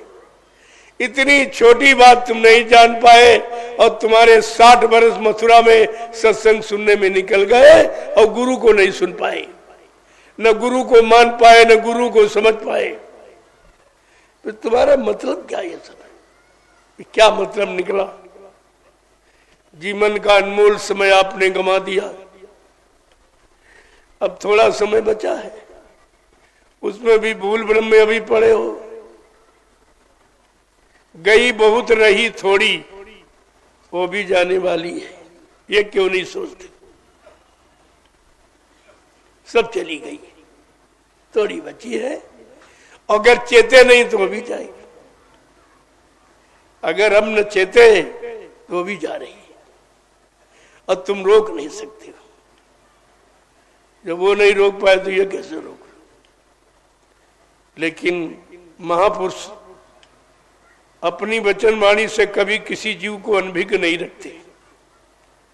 वो समय से जानकारी बराबर तुम्हारे कान तक पहुंचाते ही रहते कि कोई ये न कह सके कि हमको गुरु के वचन मालूम नहीं थे, गुरु की दया हमें मालूम नहीं थी, गुरु के वादे हमें मालूम नहीं थे। और बाबा जी को ये सब कहना पड़ा क्योंकि कोई शक्ति आई नहीं थी कभी। उसका इतिहास होता या तो पढ़ लेते, जान लेते। जब कोई आया ही नहीं तो उसका इतिहास है नहीं। इसलिए बाबा जी को अपना प्रचार खुद करना पड़ा। और एक दिन नहीं, 60 वर्ष, 10 जुलाई 1952 से 2012, 60 वर्ष लगातार अपना प्रचार करना पड़ा। और प्रचार आज भी नहीं बंद है। उनके वचनों को बराबर आपके कान तक पहुंचाया जा रहा कि कोई ये न कह सके भाई हमको बताया क्यों नहीं। क्योंकि संत अपना कोई न कोई नुमाइंदा जरूर रखते हैं जो समय से संदेश को प्रसारित करता। कहते वो मेरा ही या वो है मैं, हमारे उसमें कोई अंतर नहीं है। जो मेरा संदेश प्रसारित करता है, मेरी महिमा बताता है और जीवों को उधर से मोड़ के इधर लगाता है, वो मेरा ही घट है। वो घट मेरा ही, वो किसी और का घट नहीं। और का घट गुरु का काम नहीं करेगा। कहते वो घट खास खुदा का है। आपको जानकारी दिया हो गई, चलो एक बार फिर बता दिया जाए इनको। तो 11 वर्ष से मैं फिर आपके बीच में ये सब जानकारी दे रहा हूं। मैं कुशीनगर के लिए कोई नया नहीं हूं। कई बार कार्यक्रम आप लगभग साल में 1-2 कार्यक्रम तो हो ही जाते हैं कि आप भूलने ना पाए। ये निरंतर रटाया जा रहा है कि गुरु के वचनों को भूलने न पाए, क्योंकि गुरु के वचन कभी झूठे नहीं होते हैं, कभी अदलते बदलते नहीं, उनको कोई मेट भी नहीं सकता। ये शक्ति सामर्थ्य किसी लोक में नहीं है जो गुरु के वचनों को मेट दे। ऐसी कोई शक्ति नहीं है, न ब्रह्मा, न विष्णु, न महादेव, न रामकृष्ण, न ब्रह्म पारब्रह्म, कोई नहीं। उस मालिक के वचनों को कोई मेट नहीं सकता। तो इंसान की बस की बात क्या है? वो कहने से बताने से मिटना थोड़ी हो जाता, वो तो अपने समय पर लागू हो जाएगा। तो इसीलिए अगर तुमने वचनों को माना होता तो आज तुम्हारी ये हालत नहीं होती। इसलिए महापुरुषों ने बताया है तो उनको पूछने का अधिकार भी है। आपसे पूछते हैं, कहते हैं तुम्हारे में भूल भरम कैसे आया, किस कारण तुम अपने गुरु को भूल गए हो और इतनी जल्दी तुमने विश्वास कर लिया। गुरु के वचनों पर विश्वास करने में तुमको 60 बरस लग गई। 10 जुलाई 1952 से 2012 और एक झटके में भूल गए, एक झटके में। स्वार्थी लोभी लालचियों ने एक आवाज उठाई, तुम सब मान गए। तुम्हारी समझ में नहीं आया, क्या गुरु अपने आप को झूठा सिद्ध करेगा? क्या अपने आप को झूठा कहलाएगा? सारी सृष्टि झूठा कह के वो हिलना करेगी, निरादर करेगी, अपमान करेगी? ये सब आपको विचार करना चाहिए था। आपने गुरु बनाया है कि केवल गुरु सुना था? सुना था, बनाया नहीं था। अगर एक बार जिसको पति बना लिया जाता, क्या कभी स्वप्न में भी नहीं बोलती?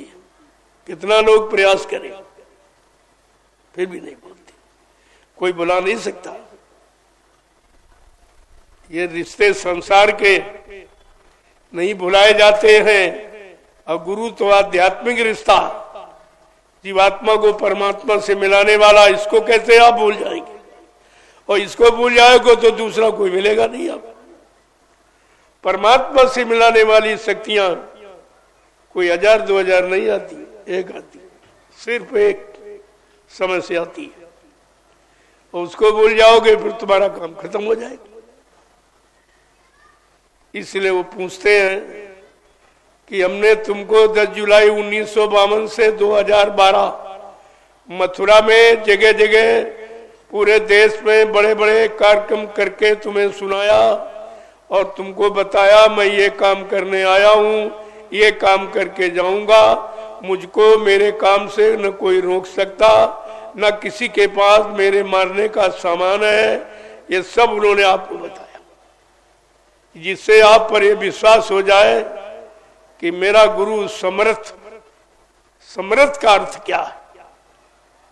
और तुमने ये कहा, प्रचार किया कि गुरु हमारे समर्थ हैं, गुरु हमारे अनामी महाप्रभु हैं, वो त्रिकालदर्शी हैं, ये मतलब वो युग सृष्टा है, युग दृष्टा, ये सब प्रचार आपने किया। आपने भारत की जनता से ये भी कहा कि विश्व पे सुख शांति, विश्व को सुख शांति जय गुरुदेव नाम से मिलेगी और विश्व को सच्ची सुख शांति बाबा जी से मिलेगी। अब तुम यही कह प्रचार करो कि बाबा जी मर गए, तो लोग कहेंगे विश्व को सुख शांति कौन देगा? तुमने तो ये प्रचार किया था, हमारा गुरु विश्व को सुख शांति देने आया, अब तुम कहते हो बगैर शांति दे मर गया। इसका मतलब झूठ बोल के चले गए। तब लोग कहेंगे तू भी झूठा, तेरा गुरु भी झूठा। ये भी अपमान आपको सहना पड़ेगा। अगर गुरु झूठा हो गया तो चेलों को कोई सच्चा नहीं मानेगा। गुरु की, चेलों की महिमा गुरु से होती है।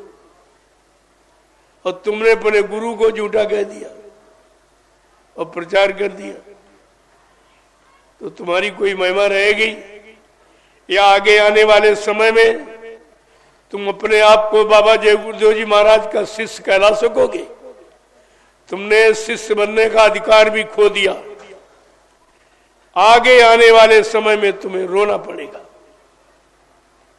जब ये राज खुलेगा, खुल तो गया है लेकिन विस्तृत रूप में, जब खुल के तुम्हारे सामने आ, तुम्हारे पास रोने के सिवा कुछ नहीं, आंसू बहाने की सिवा तुम्हारे पास कुछ नहीं होगा। फिर तुम गुरु के लाभ से वंचित रह जाओगे।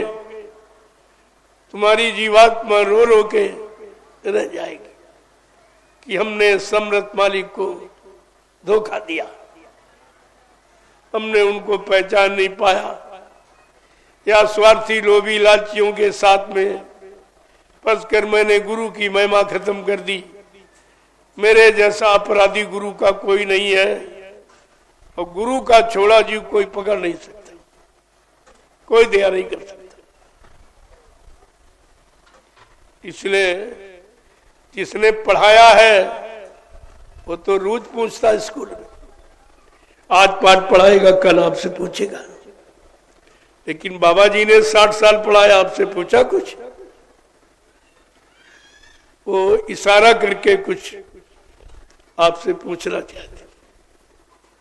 क्या कहा कि अगर बात संतों की मानी जो होती, अगर बात संतों की मानी जो होती, देखो मुसीबत आने का कारण क्या, बीमारियां बढ़ने का कारण क्या, पारस्परिक लड़ाई झगड़े बढ़ने का कारण क्या, महंगाई गरीबी बढ़ने बढ़ाने का कारण क्या है? अगर तुमने संत महापुरुषों की बात मान ली होती, जिन्होंने देश में खुशहाली लाने का वादा, सुख शांति लाने का वादा, न्याय सुरक्षा रोजी रोटी, महंगाई गरीबी बेरोजगारी हटाने का दावा किया, अगर उनकी बात मान ली होती, आज ये दुर्दिन मुसीबत के दिन आपको देखने को नहीं मिलते। पूछ रहे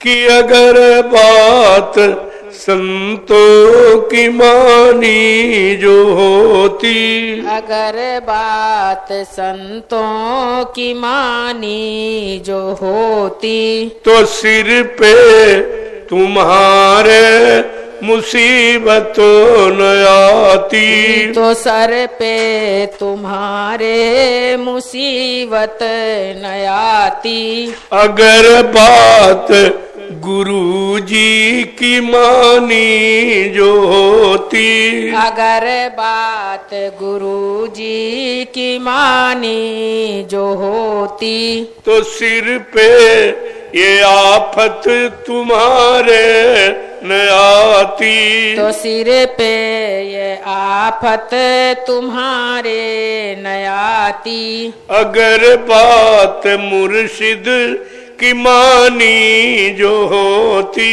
अगर बात मुर्शिद की मानी जो होती, तो सिर पे कयामत तुम्हारे न आती, तो सिर पे कयामत तुम्हारे न आती। सभी देशवासी ये भाई है अपने, सभी देशवासी ये भाई हैं अपने, तो फिर बैर की नीति ठानी क्यों तुमने, तो फिर बैर की नीति ठानी क्यों तुमने।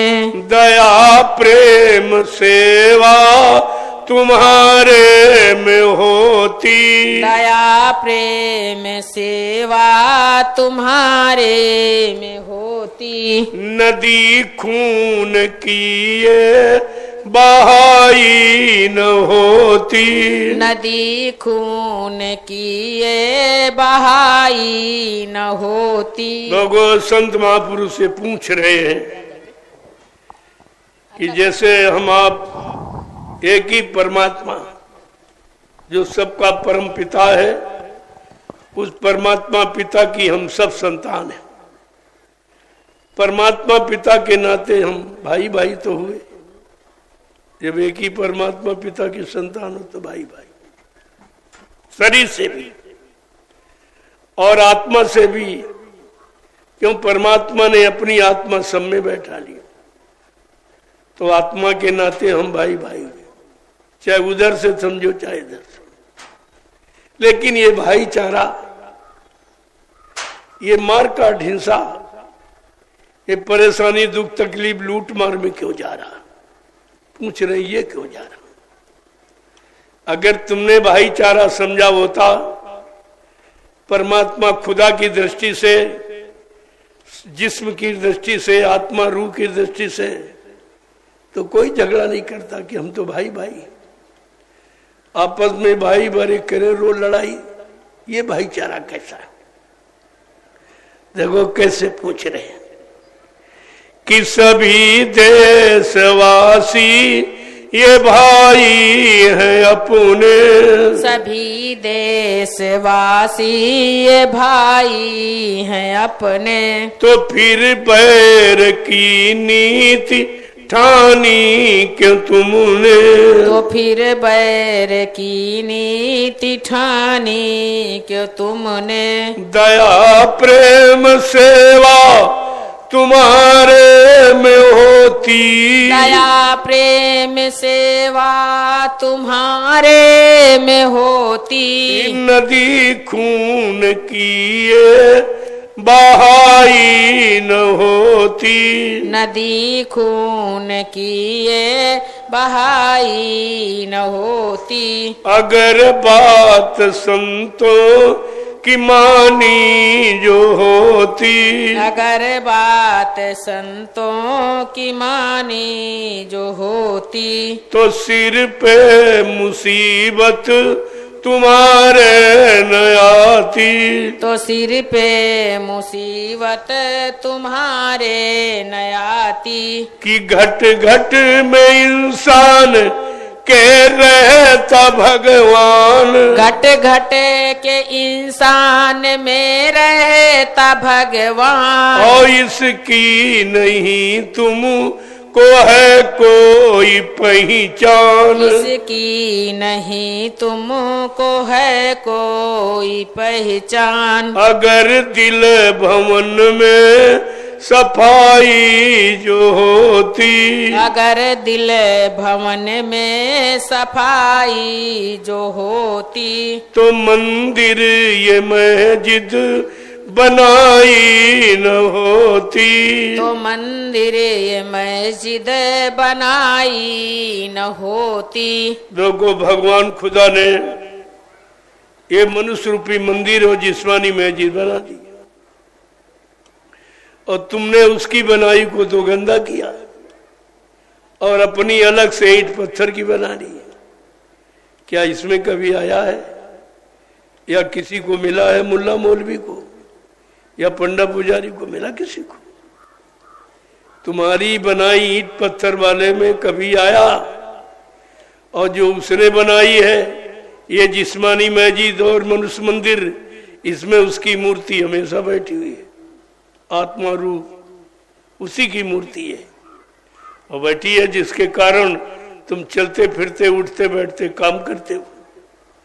उसकी मूर्ति ये काम कर रही है, और जो तुमने बनाई उसमें कोई काम नहीं है। ना वो मंदिर चलता, ना मूर्ति वहां है, कुछ है ही नहीं। फिर भी नहीं समझ पाए कि सच्ची कौन है। ये तुम्हारे घट में है।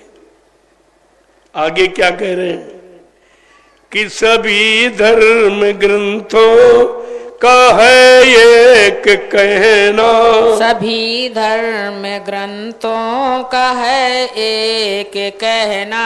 बनो शाकाहारी सदाचारी रहना, बनो शाकाहारी सदाचारी रहना। अगर मुर्गा बकरी ये खाई न होती। अगर मुर्गा बकरी ये खाई न होती तो दिल में तुम्हारे बुराई न होती। तो दिल में तुम्हारे बुराई न होती। कहते तुम्हारे में कोई बुराई नहीं है, तुम जन्म से तो शाकाहारी पैदा होते। बच्चा शाकाहारी सदाचारी ब्रह्मचारी बन के जन्म लेता है, चाहे हिंदू घर में हो चाहे मुसलमान घर में, किसी को अब जाति में।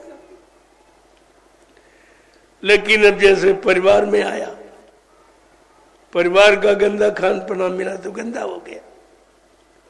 परिवार के लोग जैसा कर्म करते तो कर्म फंस गया। और कुछ सोसाइटी में संग सोबत से बिगड़ गया। संत महात्मा फकीरों की संगत नहीं किया तो अच्छाई सच्चाई से दूर चले गए आप। बिगाड़ दो कारण से, एक तो परिवार जैसा खान पान का मिला, जैसे कर्म करने वाले, तो बच्चे का उस पर असर पड़ा और फिर इधर उधर जाने लगा संग सोबत में, उसमें बिगड़ गया। कहा तुम्हारे में कोई बुराई नहीं थी, बुराई आपने पैदा की है। बुराई अपने आप में आपने स्वीकार की है, ले ली है, कर ली है। उसी का ये फल है कि आज मुसीबत आपत्ति दुख बीमारी महामारी दुख तकलीफ आने का कारण है गंदा खान पान और गंदे कर्म। ये दो कारण से बिगाड़ होता है और इस समय दोनों की भरमार है। तो तुम्हारे संभलने का, बनने का, सुधरने का कहीं प्रश्न ही नहीं है। वो तो व्यवस्था ही आपने खत्म कर दी। लेकिन संत महापुरुष अपने कर्म कर्तव्य से कभी अलग नहीं होते। वो बराबर अपना संदेश, अपना निर्देश, आदेश देते रहते हैं ताकि कोई ये न कह पाए कि भाई हमको तो कोई अच्छी सच्ची बात बताने वाला मिला ही नहीं था। ये आप कह नहीं सकते।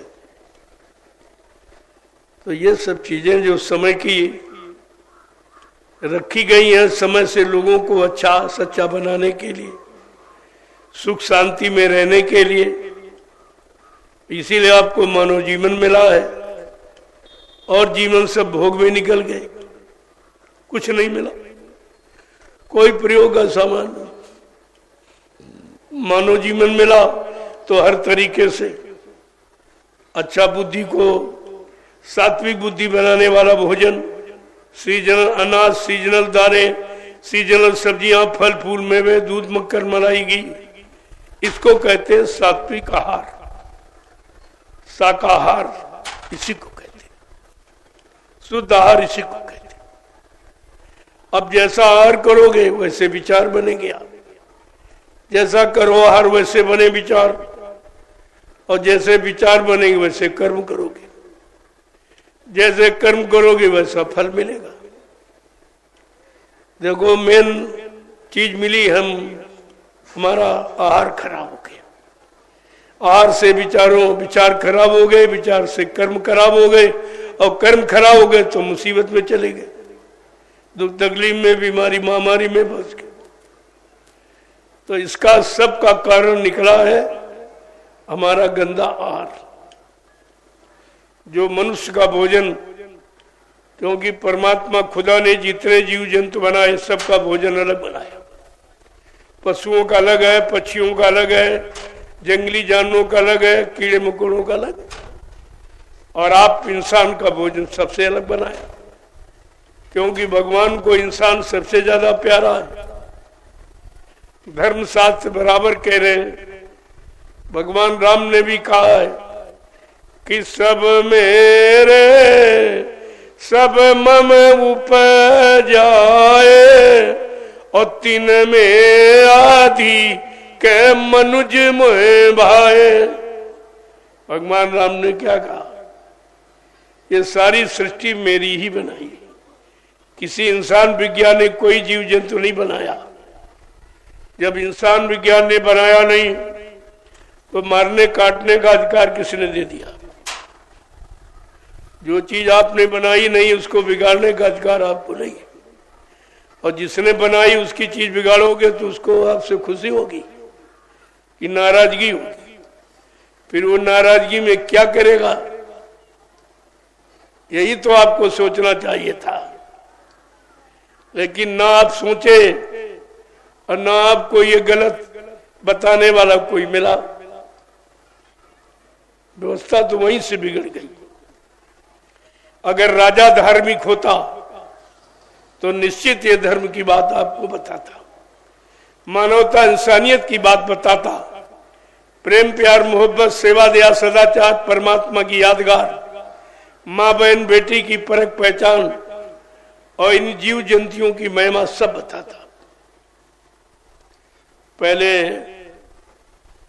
राजा के पास गुरु एक ज्ञान की धरोहर है। हर राजा एक गुरु रखते थे। जहां कोई कमी बेसी हो जाती थी फट से परे गुरु से सलाह लेते थे। भगवान राम ने दो गुरु रखे। राजनीति के बारे में सही सच्ची जानकारी देने वाले वशिष्ठ जी और धर्मनीति की अच्छी सच्ची बात बताने वाले विश्वामित्र, दो गुरु। यानी भगवान को दो गुरु की जरूरत पड़ी। और आज ये सीताराम कहने वाले, इनका कोई गुरु नहीं, सब निगुरे, कोई गुरु नहीं, किसी की बात मानते नहीं और किसी को पहचानते नहीं, और इनके अंदर कोई रहम कोई दया कुछ नहीं, खत्म सब। देखो व्यवस्था बिगड़ने का कारण ये है और इस पर कोई नहीं ध्यान दे रहा। अगर ध्यान कराया जा रहा तो भी नहीं ध्यान दे रहा, तो सुनते ही नहीं अच्छी सच्ची बात। क्यों? यही समय विनाश का होता है। जब लोगों को अच्छी नेक भली बात अच्छी न लगे तो समझ लो उसका विनाश, पापों का घड़ा भर गया। इसलिए उसकी समझ में नहीं आ रहा। जब स्वार्थ लोभ लालच पाप का घड़ा भर जाता तो मानव की बुद्धि कैसी हो जाती। जब जैसी हो तब बिता तब तैसी मत होए, काल रेख की लेख को मेट सके नहीं कोई। उसे कोई मेट नहीं सकता, उसको मर मिटने से कोई बचा नहीं सकता। तो चारों तरफ से एक ही बिंदु आ रहा कि विनाश विनाश, क्योंकि सब विनाश को आमंत्रण दे रहे हैं, विनाश को निमंत्रण दे रहे हैं। लेकिन महात्मा अपना फर्ज अदा करते।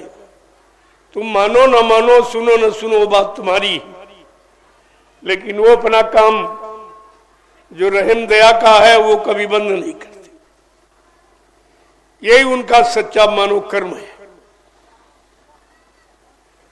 जय गुरुदेव, जय गुरुदेव, जय गुरुदेव, जय गुरुदेव, जय गुरुदेव, जय गुरुदेव। जय गुरुदेव नाम किसका, प्रभु का। जय गुरुदेव नाम किसका, प्रभु का। जय गुरुदेव नाम किसका, प्रभु का। प्रभु का प्यारा नाम। जय गुरुदेव। अब आप लोग खड़े हो जाओ, खड़े हो जाओ प्रेमियों। आज सत्संग का पहला दिन है। सत्संग तो मैं कल से आपको सुनाऊंगा, आज पहला दिन है तो सब लोग आ भी नहीं, कल आ जाएंगे लोग, तब सत्संग प्रारंभ करूंगा, सब लोग सुने। वैसे तुम्हारे लिए तो यही है सत्संग। सत्संग जिसकी कारण सत्संग समझ में नहीं आ रहा, सत्संग का लाभ नहीं मिल रहा, सुख शांति नहीं मिल रही, जीवन का सच्चा आनंद नहीं मिल रहा, तो इसीलिए तो ये जरूरी था जो मैंने बताया आपको। ये भी बहुत जरूरी समय के अनुसार। कल से सत्संग प्रारंभ करूंगा, आप लोग सुनिए, इसकी जरूरत है, आगे इसी की आवश्यकता है। जो मैंने भी कहा जरूरत, इस समय तो इसकी जरूरत है। लेकिन आगे सत्संग की आवश्यकता है, सच्चे सदगुरु की आवश्यकता है, जो सबको सच्चा रास्ता बताने वाला, सच्ची सुख शांति दिलाने वाला, सच्चित आनंद प्राप्त कराने वाला और जीवात्माओं को सत्य दे सचखंड पहुंचाने वाला, इसकी जरूरत है। तो ये भौतिक और आध्यात्मिक दोनों मिलके, दोनों की बात आपसे कहूंगा, इधर भी उधर भी। जब इधर सुख शांति होगी तब भजन कर पाओगे। ऐसी महंगाई में, ऐसी गरीबी में, ऐसी बेरोजगारी में, ऐसी टैक्सों की भरमार में इतना लोग परेशान है, भजन कौन करेगा? भजन तो शांति में होता है। और आज शांति अशांति क्रांति भ्रांति में फंसी पड़ी, तो भजन करेगा कौन? इसलिए भजन की स्थिति बनाना बहुत जरूरी है। भजन की स्थिति के लिए दूरदर्शी खड़ी है, बिल्कुल सामने खड़ी है और सबको भजन का रास्ता साफ सुथरा कर देगी। एकदम जितने कांटे हैं ये सब निकाल बाहर कर देगी और आप भजन करेंगे। अगर परिवार समाज देश में शांति सुख शांति न्याय सुरक्षा रोजी रोटी ये सबको मिल जाए तो भजन कौन नहीं करेगा? अरे आत्मा के कल्याण के लिए सभी चाहते, ऐसा नहीं है, लेकिन बेचारा जब अशांति में फंसा है, कहीं सुख दिखाई नहीं दे रहा, दुखी दुख, बीमारी बीमारी, कष्ट ही कष्ट, ये तो है ही। और साथ साथ में राजनीति से भी कष्ट मिल रहा है। महंगाई बढ़ रही, गरीबी बढ़ रही, बेरोजगारी बढ़ रही, टैक्स बढ़ रहे हैं, जीएसटी लग रही, ये सब तकलीफ ही तक भी, चोरी डकैती बढ़ रही, झूठ छल कपट बेईमानी, हर व्यक्ति स्वार्थ में डूब गया है। सेवा धर्मात परमात्मा बिल्कुल समाप्त हो गया। पहले उसकी स्थापना होगी तब आप बैठ के भजन करोगे। तो कलयुग है और लिखा तो ये कि सतयुग योगी सब विज्ञानी कर हरि ध्यान तरे बहु प्राणी। जब सतयुग आ जाएगा, सच्चा युग, सत्य बोलने वाला, सत्य काम करने वाला, सबके प्रति सच्चाई यानी रखने वाला, तब हर व्यक्ति भजन करेगा। 8 घंटे काम करेगा, बाल बच्चों की देखरेख, और शाम को भोजन के पहले, सोने के पहले 1 घंटा मनुष्य रूपी मंदिर में आत्मा से परमात्मा का भजन। ये सच्ची पूजा है, बाकी सब झूठी है, जड़ पूजा है। ये सच्ची आत्मा से भजन करो तो परेशानी तुम्हारी जो तुमने पूजा की उससे कहां गई और बढ़ गई तुम्हारी, क्योंकि लिखा है नहीं ऐसा। रामचरितमानस कहती है कि ऐसे बिन हरि भजन खगेसा और मिट्टी है न जीवन इक्कर कलेशा। मानव जीवन में आने वाले क्लेश दुख तकलीफ बीमारी महामारी कहते भगवान के भजन से, और तुम पूजा से समझते थे। कितनी पूजा की, बीमारी बढ़ गई, तकलीफ बढ़ गई, दुख दर्द बढ़ गए, मुसीबत बढ़ती चली जा रही। ये तो सब मुसीबत दुख दुख दिखाई दे रहा है। इस पूजा ने तुम्हारा कोई काम नहीं किया। जड़ पूजा ने जड़ समाज और जड़ शरीर की भी कोई पूजा नहीं की, कोई फलीभूत नहीं हुई, इसको भी सुख शांति नहीं दे पाई, तो आत्मा को सुख शांति जड़ पूजा कहां से दे दी? इसलिए आपको चेतन पूजा, आत्मा से परमात्मा का सच्चा भजन, खुदा की रूह से खुदा की सच्ची इबादत, ये अच्छी, ये सच्ची। न कहीं जाना है न कहीं बनाना।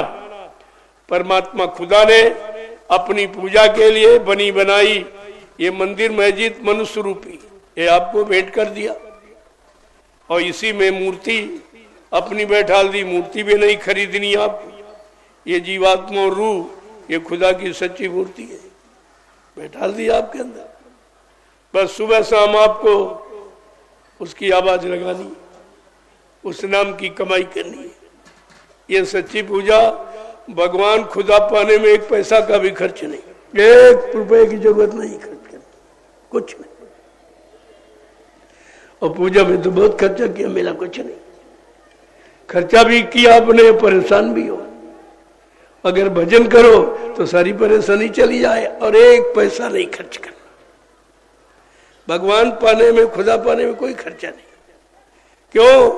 तुमको आत्मा रूप में परमात्मा मिला हुआ पहले से, तुम्हारे अंदर ही है। ये जो आत्मा है ये परमात्मा का अंश है। अंश रूप में परमात्मा सबको मिला है। बात तो इसलिए है, इसलिए महात्माओं ने आपको वो पूजा बताई जिसमें 1 रुपया खर्च नहीं, कुछ नहीं, केवल इसको साफ रखो, गंदा न करो। ये मनुष्य रूपी मंदिर सच्चा मंदिर है, इसमें खुदा की रूह है और परमात्मा की आत्मा बैठी है। इसको पाक साफ रखो और सुबह शाम इसी की विधि से याद करो। आत्मा से परमात्मा का भजन होता है, शरीर से नहीं, इंद्रियों से नहीं, सामान से नहीं, रुपए पैसे से नहीं, आत्मा से परमात्मा का। कुछ नहीं खर्चा है। भगवान मिलने में 1 पैसे के खर्च नहीं। और तुमने करोड़ों रुपए खर्च कर दिए, सीताराम आज तक नहीं मिले। बड़ा हल्ला मचाया, अयोध्या में सीताराम मिले किसी को? कितना झूठा प्रचार लोग करते हैं। खुद फंसे और फंसे, अपना स्वार्थ सिद्ध करने के लिए पता नहीं झूठ पर झूठ, झूठ पर झूठ, झूठ पर झूठ बोलते चले जा रहे हैं। इनको ये भी नहीं समझ आ रही कि करोड़ों जन्म लग जाएंगे तुम्हें पार होने में। तुमने इतना झूठ बोला है, वो झूठ का परिणाम भोगने के लिए अभी आपको कितने जन्म लेने पड़ेंगे, और तब भी ये झूठ का कर्जा अदा नहीं होगा। एक झूठ नहीं, हजारों झूठे रोज। एक झूठ छिपाने के लिए हजारों झूठ बोली जा रही, ये सब झूठा। अरे धर्मशास्त्रों को भी नहीं माने। धर्मशास्त्र कहता ना हम बसामी वैकुंठे योगिना हृदय नचा मम भक्त्वा यत्र गांति तत्र तिष्ठामि नारदा।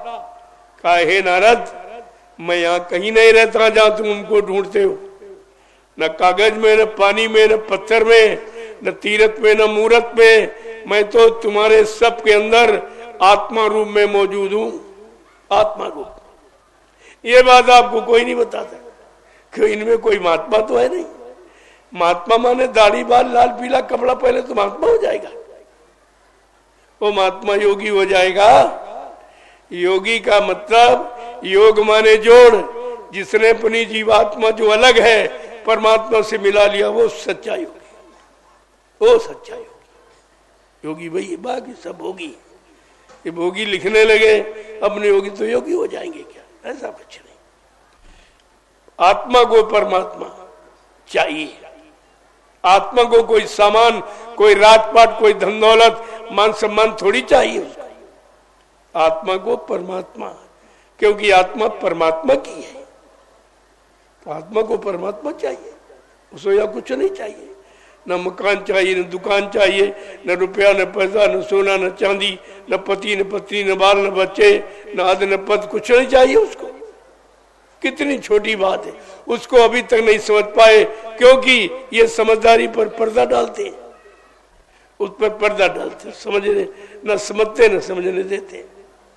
ये दोनों तरफ का अपराध है कि एक अच्छी सच्ची बात न बताना और न किसी की मान न सुनना। ये तो दोनों तरफ अपराधी। जय गुरुदेव, जय गुरुदेव, जय गुरुदेव, जय गुरुदेव। नाम किसका? प्रभु का। जय गुरुदेव। नाम किसका? प्रभु का। जोर से बोलो, जय गुरुदेव। सब मिल बोलो, जय गुरुदेव। बोलना होगा, जय गुरुदेव। अभी से बोलो, जय गुरुदेव। दुख दर्द हरेंगे, जय गुरुदेव। सब कष्ट मिटेंगे, जय गुरुदेव। सुख शांति भी देंगे, जय गुरुदेव। सबके दाता, जय गुरुदेव। सबके मालिक, जय गुरुदेव। प्रेम से बोले जय गुरुदेव। ये नाम नहीं इंसान का, ये नाम है प्रभु का। ये काम नहीं इंसान का, ये काम है प्रभु का। प्रेमियों, जय गुरुदेव नाम प्रभु का, जय गुरुदेव नाम गाट का, जय गुरुदेव नाम खुदा का। ये समझना है, समय का नाम है। नाम कोई झूठा गलत नहीं होता, लेकिन अपने समय का नाम अपने समय का काम करता है। अगर अन्य नामों से काम हो जाता तो जय गुरुदेव नाम जगाने की क्या जरूरत है। जो नाम जगाया जाता, सिद्ध किया जाता, उसी से काम होता।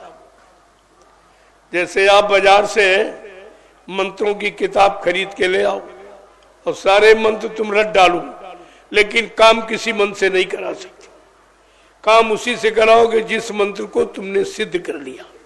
सिद्ध करने का मतलब मंत्र तुम्हारे में, तुम मंत्र के अनुसार बन गए, तुम्हारी करनी मंत्र के अनुसार हो गई, वो मंत्र तुम्हारा काम करेगा। इसीलिए अब किसी नाम से काम नहीं होगा। काम जय गुरुदेव प्रभु नाम से, प्रभु से प्रभु, ये सबका मालिक, सबका सत्ताधारी वही है। प्रभु से काम होगा। तो प्रभु नाम कोई न कोई नाम तो रख ही लिया जाता कि भाई, जैसे सतयुग में भगवान का हरि नाम था, त्रेता में राम नाम था, द्वापर में कृष्ण नाम था, इसी तरह कलयुग में जय गुरुदेव नाम रख दिया। ये प्रभु का नाम है। यही तो आपको ध्यान में रखना चाहिए।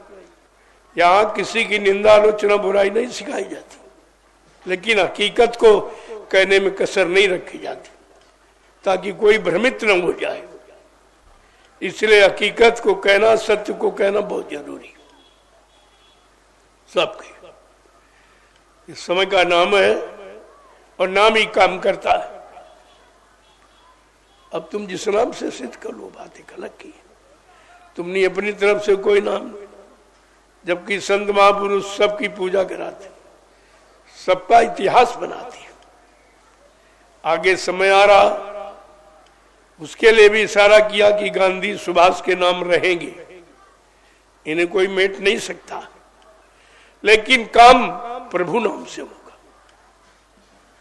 जो समय का काम है कलयुग का, वो प्रभु नाम से।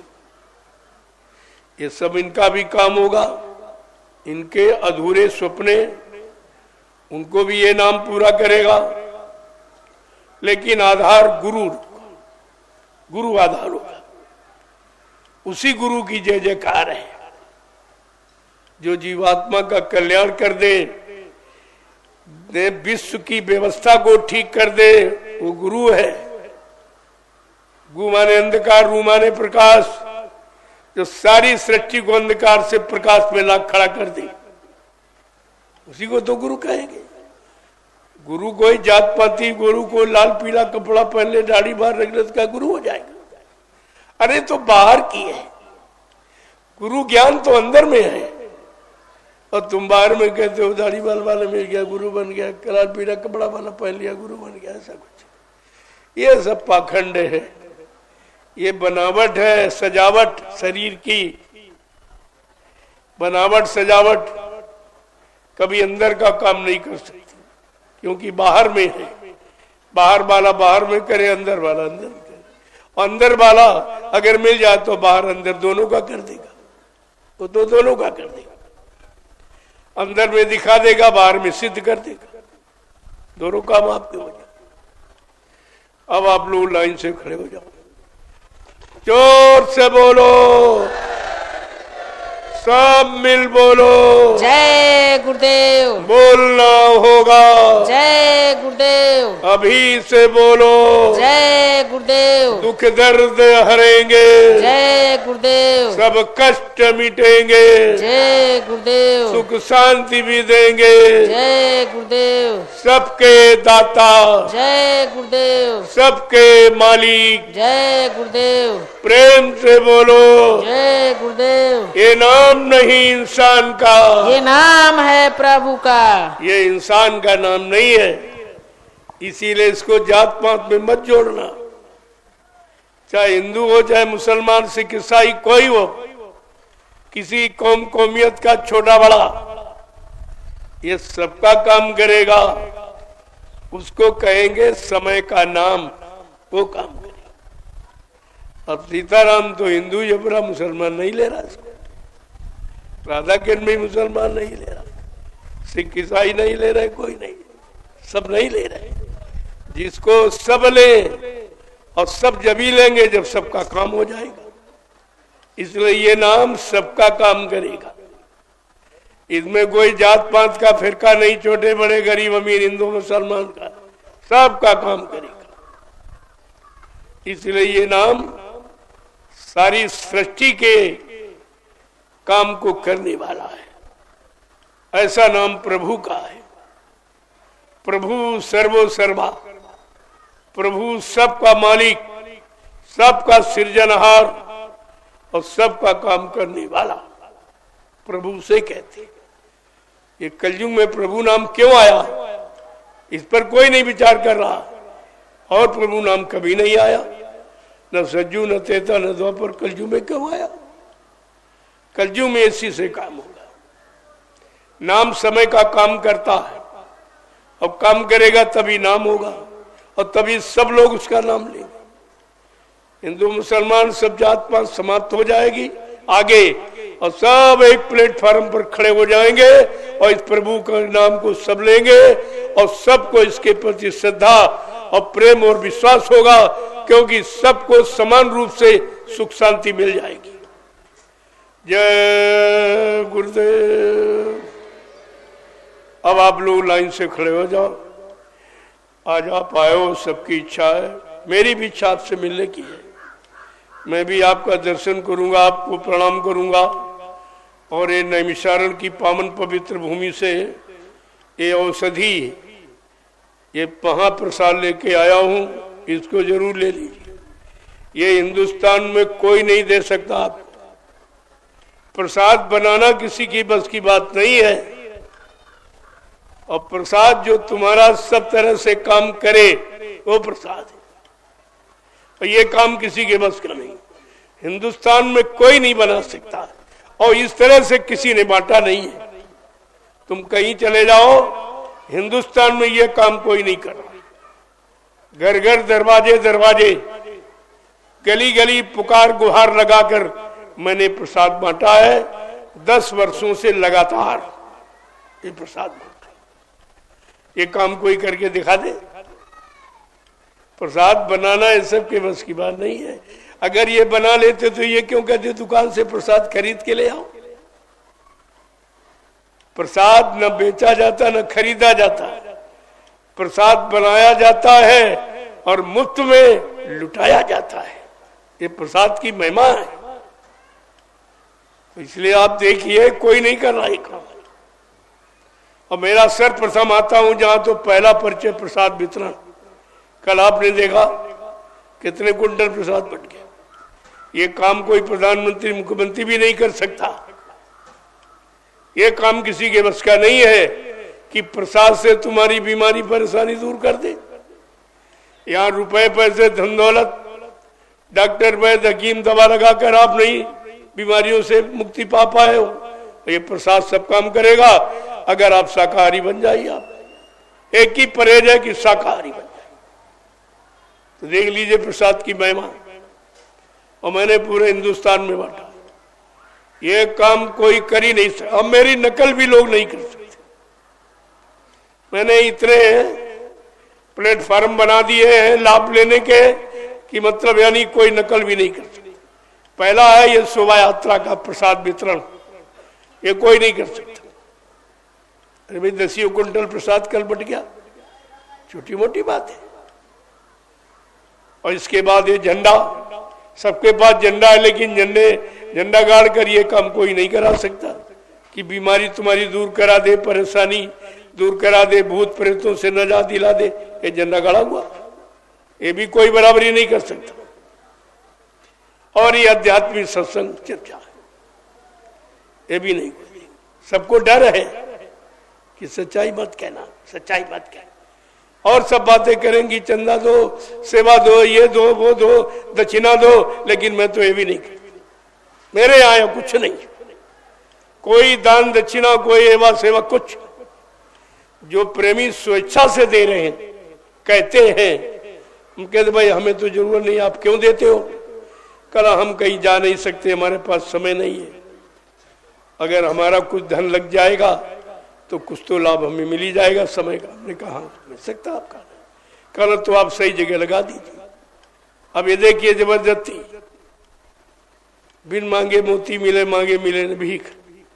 ये भीख भिखारी काम मैं नहीं करता, न पहले कभी मांगा, न आज, न आगे कभी मांगूंगा। मेरा काम बिल्कुल अलग है एकदम।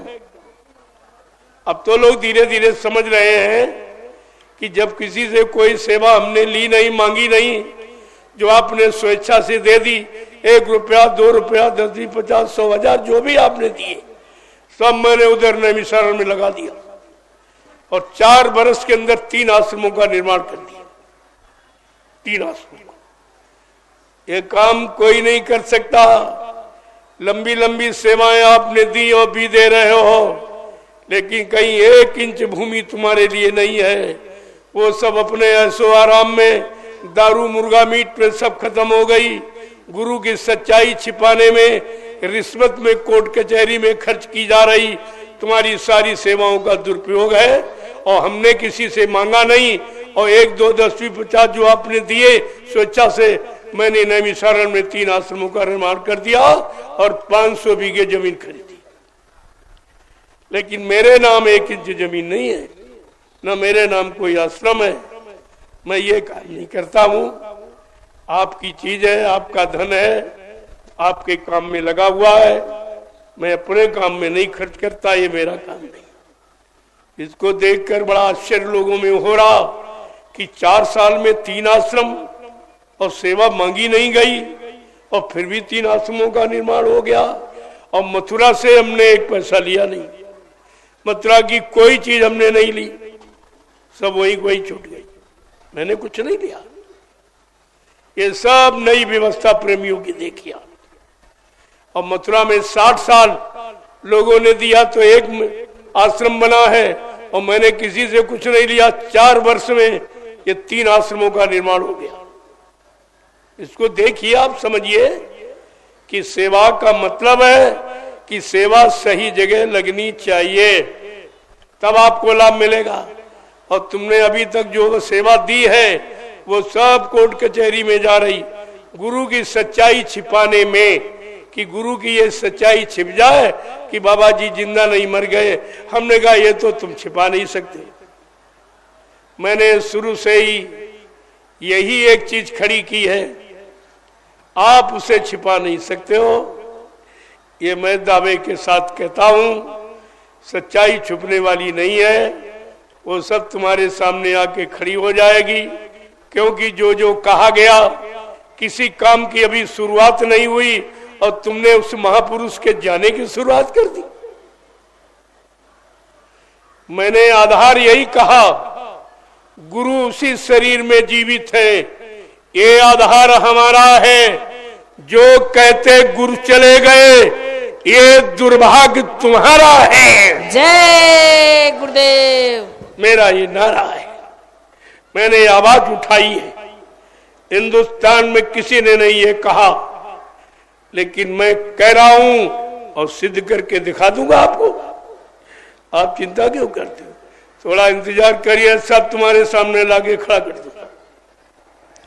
जय गुरुदेव।